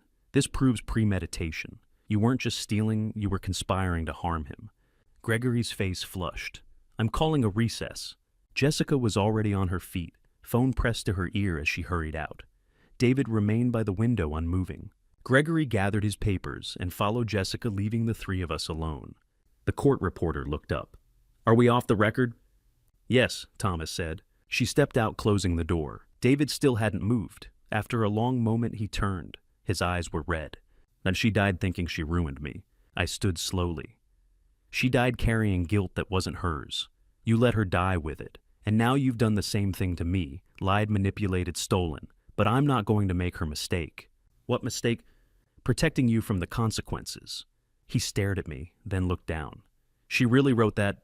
"Yes, and she was right. You destroyed yourself. She just gave you too many chances." David didn't respond. He just stood there, looking more lost than I'd ever seen him. Thomas packed his files. "The hearing is in 4 days, David. If I were you, I'd think carefully about what you want to say to the judge." David looked at me one last time, then walked out without a word. I sat back down, hands trembling. Thomas placed a hand on my shoulder. "You did the right thing." I looked at Catherine's letter still open on the table. "I know, but it doesn't make it hurt any less." The courtroom was colder than I remembered, or maybe it was just my son's eyes from across the aisle that made everything feel frozen. We sat on opposite sides of the room, Thomas and me on the left, David and Jessica on the right, with Gregory Stevens standing at the podium like a general preparing for war. The benches were polished oak, the walls lined with legal books no one ever read. At the front sat Judge Sarah Brennan, a sharp-eyed woman in her mid-50s with graying hair pulled into a tight bun. She had a reputation for being tough, but fair, especially in elder law cases. "This is a guardianship hearing for William Morrison. Judge Brennan said, her voice crisp. Mr. Stevens, you may begin. Gregory stood buttoning his suit jacket. Your Honor, this case is about a vulnerable elderly man being manipulated by an opportunist. I felt Thomas stiffen beside me. My client David Morrison is deeply concerned about his father's welfare. Mr. Morrison suffered a severe cardiac event, was hospitalized for 8 weeks, and upon discharge he was immediately isolated by Mr. Thomas Bennett, a man who claims to be a friend but has clear financial motives. Judge Brennan glanced at Thomas, then at me. Mr. Stevens, do you have evidence of this alleged manipulation? We do, Your Honor. We'd like to call Dr. Michelle Torres to the stand. A woman in a gray suit stood from the gallery, early 40s, dark hair, professional demeanor. She took the stand and was sworn in. Dr. Torres. Stevens began, you're a licensed neurologist in Oregon, correct? Oh, yes. And you evaluated Mr. William Morrison, did you not? I did. And what was your finding? Mild cognitive impairment, consistent with post-cardiac syndrome. In my professional opinion, Mr. Morrison is vulnerable to undue influence. Stevens nodded, satisfied. Thank you, Doctor. Judge Brennan looked at Thomas. Cross-examination, Mr. Bennett. Thomas stood slowly, picking up a folder. Dr. Torres, when did you examine Mr. Morrison? She blinked. I evaluated his medical records. That's not what I asked. When did you physically examine him? A pause. I didn't physically examine him. You didn't examine him, Thomas repeated. So you diagnosed cognitive impairment without ever meeting him. I reviewed his records thoroughly. Your Honor, Thomas said, pulling a photograph from his folder. I'd like to submit Exhibit D. This is a photograph from Jessica Morrison's social media account, dated March 15, 2023. It shows Dr. Torres and Mrs. Morrison together at a wellness influencer event. The caption reads, so grateful for amazing friends like Michelle. The courtroom went silent. Dr. Torres's face paled. Dr. Torres, Thomas continued, you're friends with Jessica Morrison, aren't you? We've met socially. And you wrote a medical evaluation for a man you've never examined at the request of your friend, who stands to benefit financially from his incapacitation. Is that correct? Judge Brennan held up a hand. That's enough. Dr. Torres, I'm referring your conduct to the Oregon Medical Board. Your testimony is stricken from the record. Dr. Torres stood quickly and left the courtroom, her heels clicking against the floor. I felt a small surge of relief, but it didn't last long. Your Honor, Stevens said, standing again, I'd like to call Thomas Bennett to the stand. Thomas froze. Judge Brennan frowned. Mr. Bennett is representing Mr. Morrison. He's also a material witness, Your Honor. His relationship with my client's father is central to this case. Judge Brennan considered, then nodded. Mr. Bennett, please take the stand. Thomas stood slowly and walked to the witness box. He was sworn and his jaw tight. Stevens approached with a thin smile. Mr. Bennett, how much student debt do you currently carry? Thomas hesitated. $123,000. And you're aware that Mr. Morrison's estate is valued at approximately $650,000. I've seen the appraisal, yes. Mr. Bennett, if Mr. Morrison were to leave you a portion of his estate in gratitude for your help, you wouldn't refuse it, would you? Thomas opened his mouth, then closed it. The pause was too long. Mr. Bennett, Stevens pressed. I haven't thought about it, Thomas said finally. You haven't thought about it? Stevens's voice dripped with skepticism. You're carrying 6 figures of debt. You've spent weeks cultivating a relationship with a wealthy, elderly, vulnerable man, and you haven't once considered whether he might leave you something in his will. Whispers rippled through the courtroom. I saw Jessica lean forward, a satisfied smile on her face. Thomas's hands gripped the edge of the witness box. My relationship with Bill isn't about money, but you wouldn't refuse it if he offered, would you? Thomas didn't answer. Your Honor, Stevens said, turning to the judge, this man is no different from my client's son, except he has no legal or familial claim. He's an opportunist. Judge Brennan called a recess. In the hallway outside, Thomas leaned against the wall, his hands shaking. What if they're right? He whispered. What if I am just... I grabbed his hand firm and steady. Stop. You're here because 30 years ago, I gave you $300 for college books and you never forgot it. My son stole $5,000 from his own mother and never remembered. That's the difference.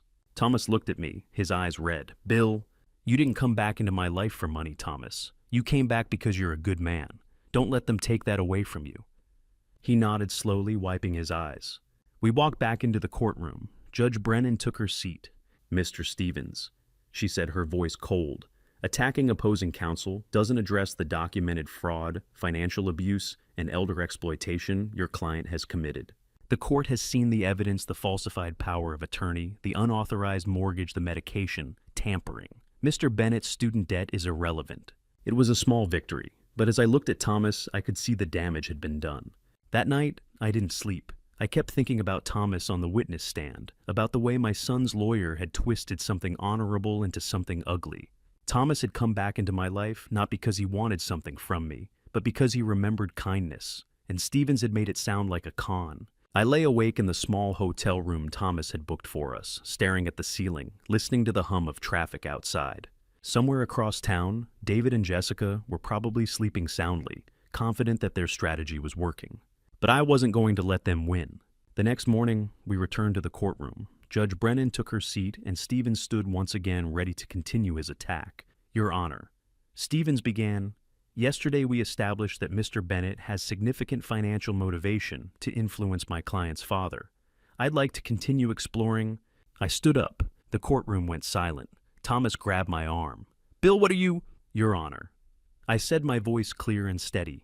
This is a hearing about my competence. If I'm competent, I should be allowed to speak. Judge Brennan raised an eyebrow.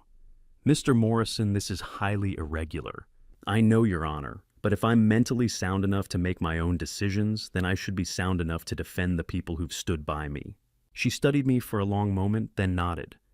Go ahead, Mr. Morrison, but keep it brief. I stepped into the aisle, hands clasped in front of me. I didn't look at David, I looked at the judge. Your Honor, I've listened to Mr. Stevens spend 2 days trying to paint Thomas Bennett as some kind of opportunist. But here's what he's not telling you. I paused, letting the words settle. Thomas has never asked me for a single thing, not once. When I offered him money to help with his student loans, he refused. When I suggested he stay at my house instead of paying for a hotel, he refused. He didn't come back into my life looking for something. He came back because 30 years ago, I gave him $300 for college textbooks, and he never forgot it. I turned slightly, glancing at David for the first time. He was staring at the table. Mr. Stevens wants you to believe that Thomas's $123,000 in student debt from law school is proof of bad character. But that debt came from years of honest work, from trying to build a better life. My son, on the other hand, owes $500,000 from failed real estate schemes and gambling debts, and he tried to solve that problem by putting my life at risk. Gasps rippled through the courtroom. Stevens stood. Your Honor, that's an inflammatory... Judge Brennan held up a hand. Let him finish. I reached into my jacket pocket and pulled out a folded document. This is my will, Your Honor. I had it drawn up 2 weeks ago with a different attorney, one who has no connection to anyone in this room. I'm going to read it aloud because I want everyone here to understand that I made these decisions with a clear mind. I unfolded the paper and read, I leave my workshop and the property it sits on to my son David Morrison on the condition that he completes a 2-year apprenticeship in woodworking or carpentry to be verified by a licensed tradesperson. If he does not complete this requirement within 5 years of my passing, the property will be sold and the proceeds donated to a vocational training program. I looked up at David. His face was pale. I leave my house and the remaining estate to Thomas Bennett in gratitude for his friendship and his integrity. The courtroom erupted in whispers. Stevens was on his feet objecting, but I kept talking. I chose this, Your Honor. I chose it with a clear mind, a sound mind, and a mind that knows the difference between a man who helps because he cares and a man who manipulates because he's desperate. I turned to face Judge Brennan directly. Do I sound incompetent to you? The room fell silent. Judge Brennan leaned back in her chair, her expression unreadable. Then slowly she smiled. Mr. Morrison, she said, that is the most lucid statement I've heard in this courtroom today. Mr. Stevens, your strategy has backfired. Mr. Morrison has just demonstrated both clarity of will and sharp judgment. I see no evidence of incapacity. Stevens sank into his chair, his face red. Judge Brennan continued. This court will take a brief recess, but I'll say this now, based on the evidence presented, the falsified power of attorney, the financial exploitation, the medication tampering, and Mr. Morrison's clear demonstration of competence, I am inclined to deny the guardianship petition. She stood, and the bailiff called, "All rise." In the hallway, Thomas leaned against the wall, his hands shaking. A moment later, a woman in a gray suit approached Judge Brennan's clerk. "Mr. Bennett," she said quietly, "the judge asked me to let you know the petition will be formally denied within the hour. Congratulations." Thomas nodded, unable to speak. The clerk walked away. I put a hand on his shoulder. "It's over." He looked at me, his eyes wet. "Bill, I don't know what to say." "You don't have to say anything. You were there when I needed you. That's enough." We walked back toward the courtroom. I was about to sit down when my phone buzzed in my pocket. I pulled it out and glanced at the screen. Unknown number. I opened the message. "Nice workshop you've got. Be ashamed if something happened to it. Parted G." My blood went cold. I stared at the screen, reading it again. The single letter at the end. J. Jessica. I handed the phone to Thomas without a word. He read the message and the color drained from his face. "Bill," he whispered, "this is a threat." I looked across the courtroom at Jessica, sitting beside David. She was staring at her phone, a faint smile on her lips. "I know," I said quietly, "and she just made a mistake. Just a quick note before we continue, parts of the next section are shaped with storytelling elements and may not fully reflect real-life events. If this story resonates with you, feel free to share it and subscribe for more. And if you'd rather not continue, you can stop here anytime." The call came at 2:17 in the morning. Portland Fire Bureau. The words barely registered at first, my brain still foggy with sleep, my body aching from the long day in court. But then the dispatcher's voice cut through the haze. "Mr. Morrison, your property is on fire." I was out of bed before I fully understood what I'd heard.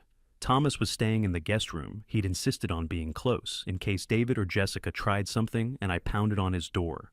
"Thomas, the workshop's on fire." We were in his car within 3 minutes, speeding through empty streets toward my house. I kept my phone pressed to my ear, listening to the dispatcher's calm instructions to stay away, to let the firefighters handle it. But I wasn't listening. Not really. We were still a mile away when I saw it. An orange glow against the black sky, flames licking upward like reaching hands. My chest tightened. 40 years. 40 years of work, of memories of Catherine standing in the doorway, watching me teach David how to hold a chisel, how to measure a board, how to sand a piece of oak until it was smooth as glass. Thomas pushed the gas pedal harder. When we pulled onto my street, the scene was chaos. 2 fire trucks blocked the road, hoses stretched across the gravel driveway, water arcing through the air in silver streams. Firefighters shouted to each other over the roar of the flames. The workshop, Catherine's workshop, the one I'd built with my own hands 32 years ago, was engulfed. 60% gone, maybe more. The roof on the left side had already collapsed. I jumped out of the car and started running. Sir, you can't." A firefighter grabbed my arm, pulling me back. I struggled against him, my eyes locked on the inferno. "That's my workshop, I need to." "You need to stay back," he said firmly. "There's nothing you can do." I stood there helpless and watched it burn. Catherine's oak workbench, the one she'd insisted I build, because she wanted to learn woodworking too. The one where she'd spent Saturday mornings sanding birdhouses and picture frames, was a twisted, flaming skeleton. The tools I'd collected over 4 decades were melting, warping, turning to ash. The smell of burning wood mixed with something chemical, something wrong. Every project I'd ever started, every half-finished chair and table leg and cabinet door was being consumed. The roof groaned, then collapsed inward with a shower of sparks. My legs gave out. I sank to my knees on the wet grass, and Thomas knelt beside me, his hand on my shoulder. He didn't say anything. There was nothing to say. By dawn, the fire was under control. 60% of the workshop was destroyed. The right side still stood blackened and smoking, but the left side was gone, just charred beams and piles of ash. A man in a yellow jacket approached us. He was in his early 40s, broad-shouldered with soot streaks across his face. "Mr. Morrison, I'm Fire Marshal Roberts. I need to ask you a few questions." I nodded numb. "When was the last time you were in the workshop?" "En 3 days ago, before the court hearing." "Do you keep gasoline or other accelerants inside?" "No, just wood tools varnish." Roberts wrote something on his clipboard. "Mr. Morrison, I've completed a preliminary investigation. This was arson." The word hit me like a punch. "Arson?" "Yes, sir. We found evidence of an accelerant gasoline poured along the base of the east wall. Your security camera wiring was cut at approximately 1:15 this morning. and we recovered a gasoline can about 20 yards into the woods behind your property. It has fingerprints on it." Thomas stood. "How long until you can identify the prints?" "We're running them now. Should have results by this afternoon." I stared at the smoking ruins. Someone had done this. Someone had stood on my property, poured gasoline on Catherine's workshop, and lit a match. Jessica's text message flashed through my mind. "Be a shame if something happened to it. Just do." By late afternoon, Thomas and I were sitting in a small conference room at the courthouse, some follow-up meeting, about the guardianship dismissal paperwork, when the door burst open. 2 police officers entered, followed by a woman in a dark blazer and badge clipped to her belt. She was in her mid-30s, sharp eyes, black hair, pulled back tight. "Detective Maria Ramirez, Portland Police," she said. "I'm looking for David Morrison." David had been sitting across the table with Gregory Stevens going over some final documents. He looked up confused. "I'm David Morrison." Detective Ramirez walked over and stood directly in front of him. "David Morrison, you are under arrest for arson in the 1st degree." The room went silent. "Oh, what?" David stood his chair, scraping back. "I didn't—" "You have the right to remain silent." Ramirez continued, pulling out handcuffs. "Anything you say can and will be used against you in a court of law." "This is insane." David looked at me, his eyes wide. "Dad, I didn't do this. I swear to God I didn't." Ramirez turned him around and cuffed his hands behind his back. "Your fingerprints were on the gasoline can recovered at the scene," she said. "Your vehicle was captured on a neighbor's security camera at 1:30 this morning, leaving the area. You have motive, means, and opportunity." "I wasn't there," David shouted. "Dad, you have to believe me." Gregory Stevens was on his feet. "Detective, my client will not be making any statements without counsel present." "He doesn't need to," Ramirez said. "We have everything we need." She led David toward the door. He twisted back, looking at me, and our eyes met. And I saw it. Real fear, real desperation. Not manipulation, not the practiced tears he'd used on Catherine all those years ago. This was something else. This was truth. "Dad," he said, his voice breaking. "Please." Then he was gone, led down the hallway in handcuffs. Thomas stood beside me, watching through the doorway. "Bill," he said quietly, "all the evidence points to him. The fingerprints, the camera, the text from Jessica. He did this." I shook my head slowly, still staring at the empty hallway. "No," I said, "he didn't." Thomas frowned. "Bill, I know he's your son, but he wouldn't burn the workshop," I said, my voice firm. "That's the one thing he actually wanted. It's in the will. He was supposed to get it. Why would he destroy the one thing he stood to inherit?" Thomas opened his mouth, then closed it. I turned to face him. Someone set him up, and I think I know who. 2 hours after my son was arrested, I stood outside the Multnomah County Jail with a cashier's check for $50,000 in my hand. Thomas stood beside me, arms crossed, staring at the concrete building like it might explode. "You're really going to do this?" he asked quietly. "Yes."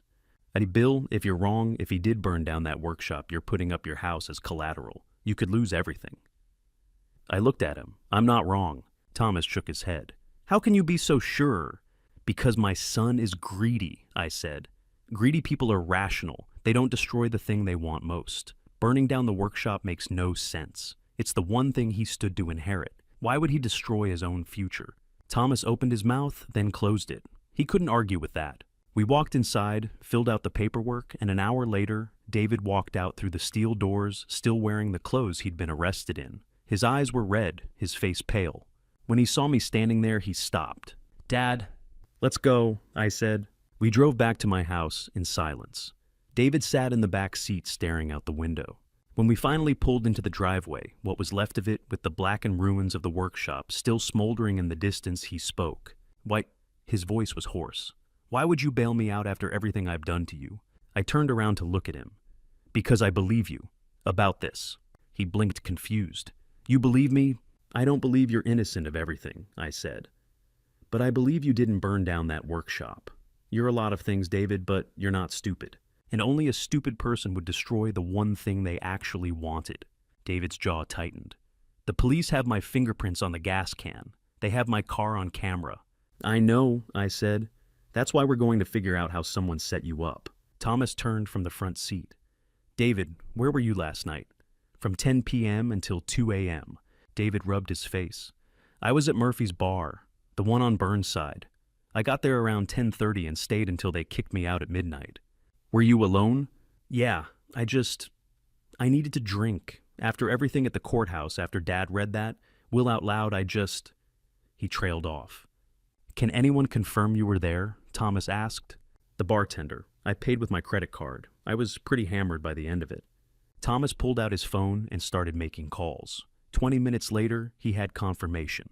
Murphy's security camera showed David entering at 10:43 p.m. and leaving at 11:57 p.m. His credit card receipt showed he'd closed out his tab at 11:47. The bartender, a guy named Colin, confirmed David had been there all night and was barely able to stand when he left. Okay, Thomas said. So you left the bar just before midnight. Where did you go? Home, my apartment. I passed out on the couch. Eddie, can anyone confirm that? David shook his head. Jessica wasn't there. She said she was staying at a friend's place. I was alone. Thomas pulled up something on his phone. Your car has a GPS tracker through your insurance company, right? David nodded. Thomas scrolled through the data. Your car left Murphy's bar at 12:04 a.m. and arrived at your apartment at 12:23 a.m. After that, it didn't move. It stayed parked at your apartment until the police picked you up this afternoon. I leaned forward. The fire started at 2 a.m. That's an hour and a half after you got home. David looked at me desperate. I don't have another car, Dad. I don't even have a friend I could borrow one from. And I was passed out. I barely remember getting home. I believed him. I could see it in his eyes, the same exhaustion, the same defeat I'd seen in the courtroom when the police had taken him away. This wasn't manipulation. This was truth. But that left a bigger question. If you didn't do it, I said slowly, then who did, and why make it look like you did? Thomas set his phone down. Someone who had access to David's car. Someone who could have taken his keys driven to the workshop, planted his fingerprints on a gas can, and then returned the car before David woke up. David's face went pale.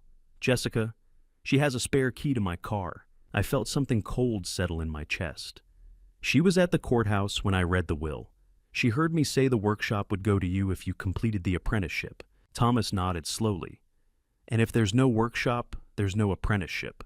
Which means David can't meet the condition. Which means he doesn't inherit. And if he doesn't inherit, I said, finishing the thought, the property gets sold and the money goes to charity. Jessica gets nothing. David stared at me. So she burned it down to make sure I couldn't get it, or to frame you, Thomas said. If you're convicted of arson, you're disqualified from inheriting anyway. Either way, she wins. We all sat in silence, the pieces falling into place. But why? David asked quietly. Why would she do that? We're married. We're supposed to be a team. I looked at him. When was the last time you saw Jessica? He frowned. Yesterday, at the courthouse. After I got arrested, I assumed I don't know, I thought she'd be at the jail, or call my lawyer, but she didn't. Thomas was already dialing. He put the phone on speaker. A man's voice answered, Law Offices of Brennan and Cole. This is Thomas Bennett. I'm looking for Jessica Morrison. She's represented by your firm. Mrs. Morrison is no longer available for contact. Thomas frowned. What does that mean? It means we haven't been able to reach her since yesterday afternoon. She missed a scheduled meeting this morning. Her phone goes straight to voicemail. Has anyone checked her apartment? We sent someone. She's not there. Her car is gone. It appears she's left Portland. Thomas hung up and looked at me. She's running, I said. David's voice was barely above a whisper. Dad, do you think my wife did this? I met his eyes. Soon-to-be ex-wife. Yes, I do. He sat back, his face blank with shock. Then slowly something else crept into his expression. Anger.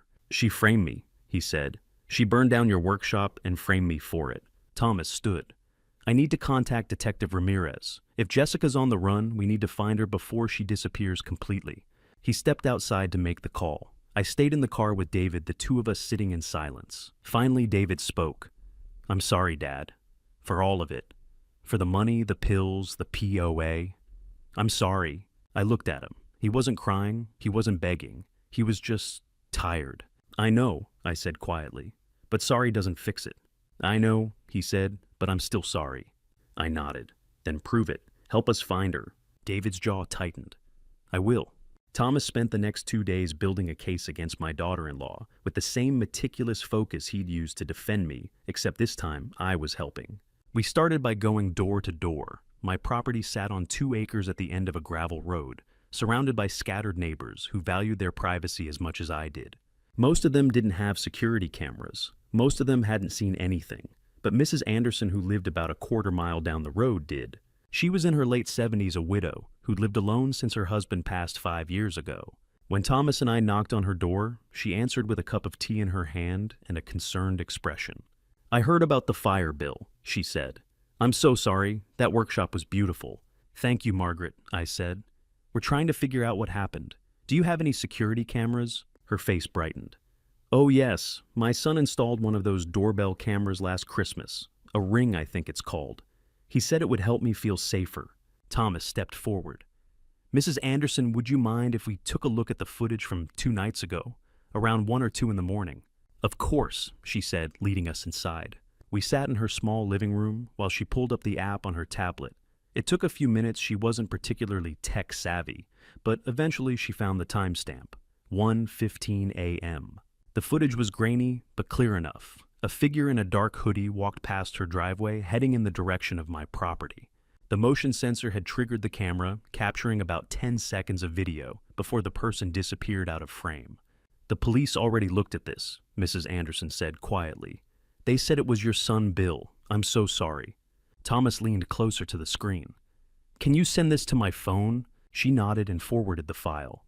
Thomas opened it on his phone, zoomed in, and played it frame by frame. Then he stopped. "Bill," he said quietly, "look at this." I leaned over. He pointed at the figure on the screen. "The police assumed this was David because of the timing and the direction. But look at the height.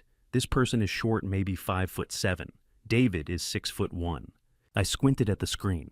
He was right. The figure was noticeably shorter than the mailbox they passed, which I knew was about 5.5 feet tall. "And look here," Thomas said, zooming in further. "You can see hair sticking out from under the hood. Long hair." I stared at the screen. The figure's build was slender, the gait smooth and quick, not David's heavy, slightly lumbering walk. "It's her," I said. Thomas nodded. "It's her." Within an hour, Thomas had contacted Detective Ramirez. By that afternoon, she had a search warrant. Jessica's phone was seized and the GPS data was extracted on the spot. The results were damning. Jessica's phone had been at my property from 1:20 a.m. to 1:35 a.m. on the night of the fire, the exact window when the arson had occurred. Her car, registered in her name, had left her friend's house at 12:50 a.m., driven to my property, stayed for 15 minutes, and then returned to the friend's house by 2:10 a.m. She'd lied about where she was. She'd lied about everything. The police brought her in that evening. Thomas stayed in contact with Detective Ramirez throughout the interrogation, updating me every hour. For the first 3 hours, Jessica denied everything. She claimed her phone must have been hacked, that someone must have stolen her car, that the GPS data was wrong. She cried. She played the victim. She insisted she loved David, that she would never hurt him or his family. But in the 4th hour, Detective Ramirez played her final card. She slid a receipt across the table. A credit card receipt from a hardware store 2 days before the fire. One item, a 5-gallon gasoline can, purchased on Jessica's credit card. Jessica stared at the receipt. Her face went pale, and then slowly she broke. "I did it!" she screamed. "I did it okay. If he wasn't going to get it, then no one was. He was going to leave me after he got the inheritance. I spent years helping him with his schemes, cleaning up his messes, and he was just going to throw me away, like I was nothing. I wanted him to lose everything. I wanted that old man to watch his precious workshop burn. This family deserved to be burned to the ground." Detective Ramirez leaned back in her chair, her expression cold. "Jessica Morrison, you are under arrest for arson in the 1st-degree reckless endangerment fraud and criminal framing. You're looking at 10 to 15 years in prison." Jessica was formally charged the next morning. Thomas called me with the update while I was sitting in my kitchen, staring at the blackened remains of the workshop through the window. David was there too. He'd been staying at a motel since the bail hearing, but he'd come by that morning to check on me. When Thomas called, I put the phone on speaker so David could hear. "Jessica confessed," Thomas said. "She admitted to everything, the arson, the framing, all of it. She's being held without bail." I didn't say anything. I just looked at David. His face was blank, but his hands were shaking. "She tried to frame me," he said quietly, "for arson, to destroy my chance at redemption." It was the first time I'd ever heard him use that word. Redemption. I didn't offer comfort. I didn't tell him it would be okay. I just said yes. He looked at me, his eyes red. "What now, Dad? What do I do now?" I stood up slowly, my joints aching, my heart heavy. I walked to the window and stared out at the wreckage of the workshop. 40 years of work reduced to ash and charred wood. But it could be rebuilt. Now we rebuild, I said. The workshop, your life, the hard way, with our hands, with labor, with time. David stood beside me, staring out at the ruins. When do we start? I looked at him. His face was tired, worn, but there was something else there now. Something I hadn't seen in years. Hope. Monday, I said. 6 a.m. Don't be late. He nodded. I won't. Judge Sarah Brennan had presided over family court for 30 years, but she later told colleagues that the Morrison case reminded her why she'd become a judge in the first place. The final hearing took place on a cold morning in late October, 28 days after Jessica's arrest. The courtroom was packed. Thomas and I sat on one side, David on the other with his public defender.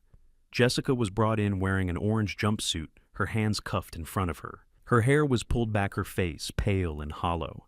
Judge Brennan looked down from the bench, her expression unreadable. Mrs. Morrison, she began. You've been found guilty of arson in the first-degree reckless endangerment fraud and criminal framing. Do you have anything to say before sentencing? Jessica looked up, her eyes red. I was manipulated. David manipulated me into... Stop, Judge Brennan said sharply. I've read the text messages. You initiated the medication swap. Your GPS data places you at the scene of the fire. Your credit card shows you purchased the gasoline. You have no credibility left in this courtroom. Jessica's lawyer started to object, but Judge Brennan held up a hand. You didn't just commit arson, the judge continued. You attempted to destroy a family. You framed an innocent man, flawed as he may be, for a crime he didn't commit. You put lives at risk. And when confronted, you showed no remorse, only entitlement. She paused, letting the words settle. I sentence you to 12 years in the Oregon Department of Corrections with eligibility for parole after 8. Bailiff, remove her. Jessica screamed as she was led away. This isn't fair. You don't understand. The door closed behind her, cutting off her voice. Judge Brennan turned to David. Mr. Morrison, you've pleaded guilty to elder abuse, financial fraud, and reckless endangerment. These are serious crimes. You exploited your father's trust, tampered with his medication, and nearly caused his death. Do you understand the gravity of what you've done? David stood, his voice quiet. Yes, Your Honor. Do you have anything to say? David looked at me, then back at the judge. I'm sorry. I know that's not enough, but I'm sorry. Judge Brennan nodded slowly. Mr. Morrison, I've reviewed the evidence. I've also read the letters submitted on your behalf, including one from your father. He believes you're capable of change. I'm not sure I agree, but I'm willing to give you a chance to prove him right. She looked down at her notes. I sentence you to 18 months suspended contingent on the following conditions: 2,000 hours of community service to be completed by rebuilding your father's workshop, full financial restitution for all damages, weekly counseling for a minimum of 2 years, and you will have no contact with Jessica Morrison for the duration of her sentence. David nodded. Yes, Your Honor. If you violate any of these terms, Judge Brennan said, her voice hard, you will serve the full 18 months in county jail. Do you understand? Yes, Your Honor. Judge Brennan turned to me. Mr. Morrison, would you like to make a statement? I stood slowly, my hands gripping the edge of the table. Your Honor, my son did terrible things. He stole from me. He tampered with my medication. He put my life at risk. But he didn't burn down that workshop. That choice, not destroying the one thing he wanted, tells me there's something in him worth saving. I paused, my voice thick. My wife believed in second chances. She carried guilt for 22 years because she gave our son a chance and thought it ruined him. But maybe she was wrong. Maybe the mistake wasn't giving him a chance. It was not holding him accountable. I'm asking this court to let him rebuild literally what his wife destroyed, to earn back what he lost. Judge Brennan smiled faintly. Mr. Morrison, you are a more gracious man than most. I hope your son appreciates that. She turned back to David. The guardianship petition is permanently denied. The power of attorney is voided and will be removed from all records. Mr. Thomas Bennett is fully exonerated of any accusations of undue influence. She brought her gavel down. Court is adjourned. As we walked out of the courtroom, David stopped me in the hallway. His eyes were wet. I'll be there, Dad. Every day. 6 a.m., I promise. I looked at him for a long moment. Then I nodded. Good. 1 year later, October 2025, the workshop stood again. It was different from before, smaller, newer, simpler. But It was solid. The sign above the door read, Morrison Woodworks. Below that, in smaller letters, Morrison and Bennett Legal Services. Thomas had moved his practice into the front office. Said he liked being close to where things got built. I arrived at 6 a.m. like I did every morning. At 6:05, David pulled into the driveway. He was never late anymore. Morning, Dad, he said, grabbing his tool belt from the truck. Morning. We had a routine now. It wasn't warm. It wasn't full of laughter or forgiveness. But it was steady, comfortable, real. David had become a good carpenter, better than I'd expected. A customer came in one afternoon complaining about a table we'd delivered. The leg was wobbly. David looked at me, then at the customer. I built that one. I'll fix it. No charge. The customer left satisfied. After he was gone, I turned to David. You did good. Your mother would have been proud of that. David looked down at his hands, blinking hard. Thanks, Dad. On Saturdays, Thomas would stop by with his family. His wife Marie was a kind woman, with a quick smile. Their kids Sophie, 8, and James, 5, would run straight to me when they arrived. Grandpa Bill, Sophie would shout, throwing her arms around my waist. I wasn't their grandfather by blood, but I was by choice. Thomas had started a program at the workshop called the Second Chance Program. Teenagers who'd made mistakes, petty theft, vandalism, minor drug charges, could learn carpentry instead of going to juvenile detention. David taught most of the classes. You're better at explaining than I am, I'd told him one afternoon. He'd looked at me surprised. You really think so? I do. One Saturday, Mrs. Patterson came by. She wanted a bookshelf, built something simple, sturdy for her grandkids. David, I said this one's yours. He looked at me confused. You sure? My son's a better craftsman than I was at his age, I said loud enough for Mrs. Patterson to hear.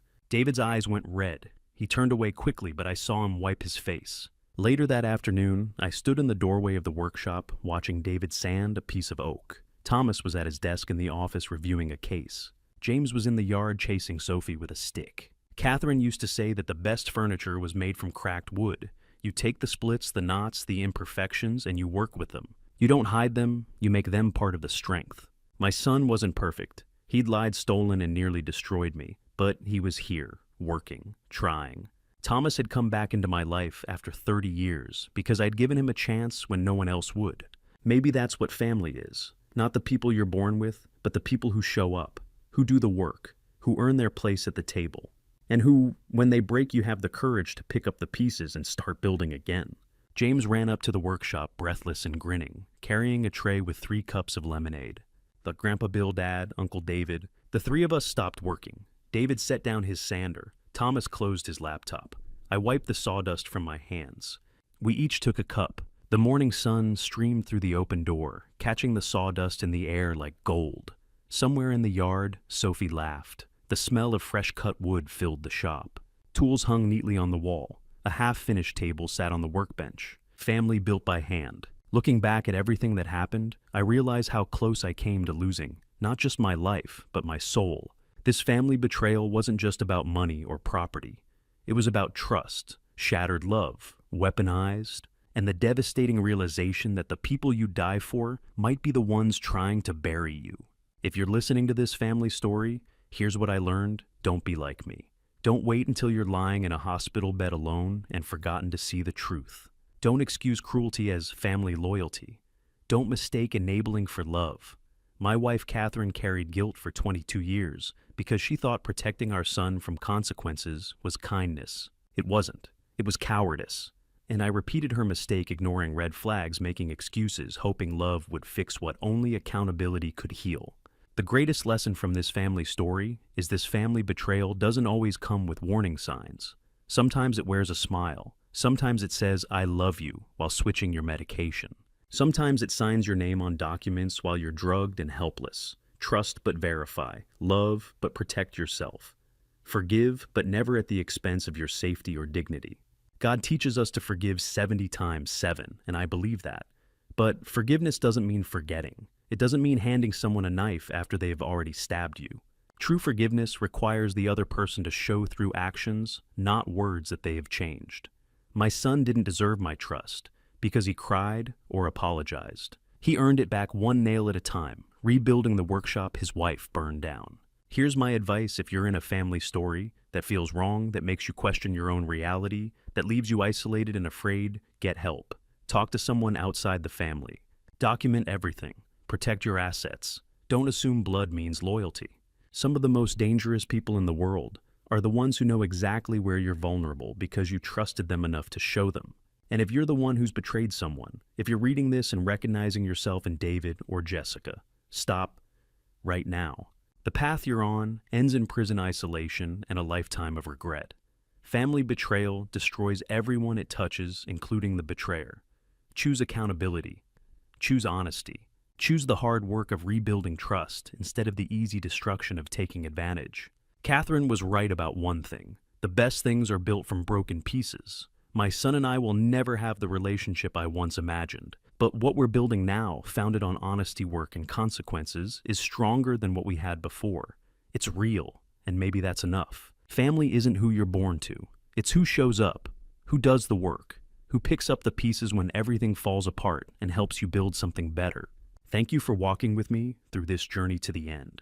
I'd love to hear your perspective. Drop a comment below, sharing what you would do if you found yourself in a situation like Bill's caught between betrayal and forgiveness.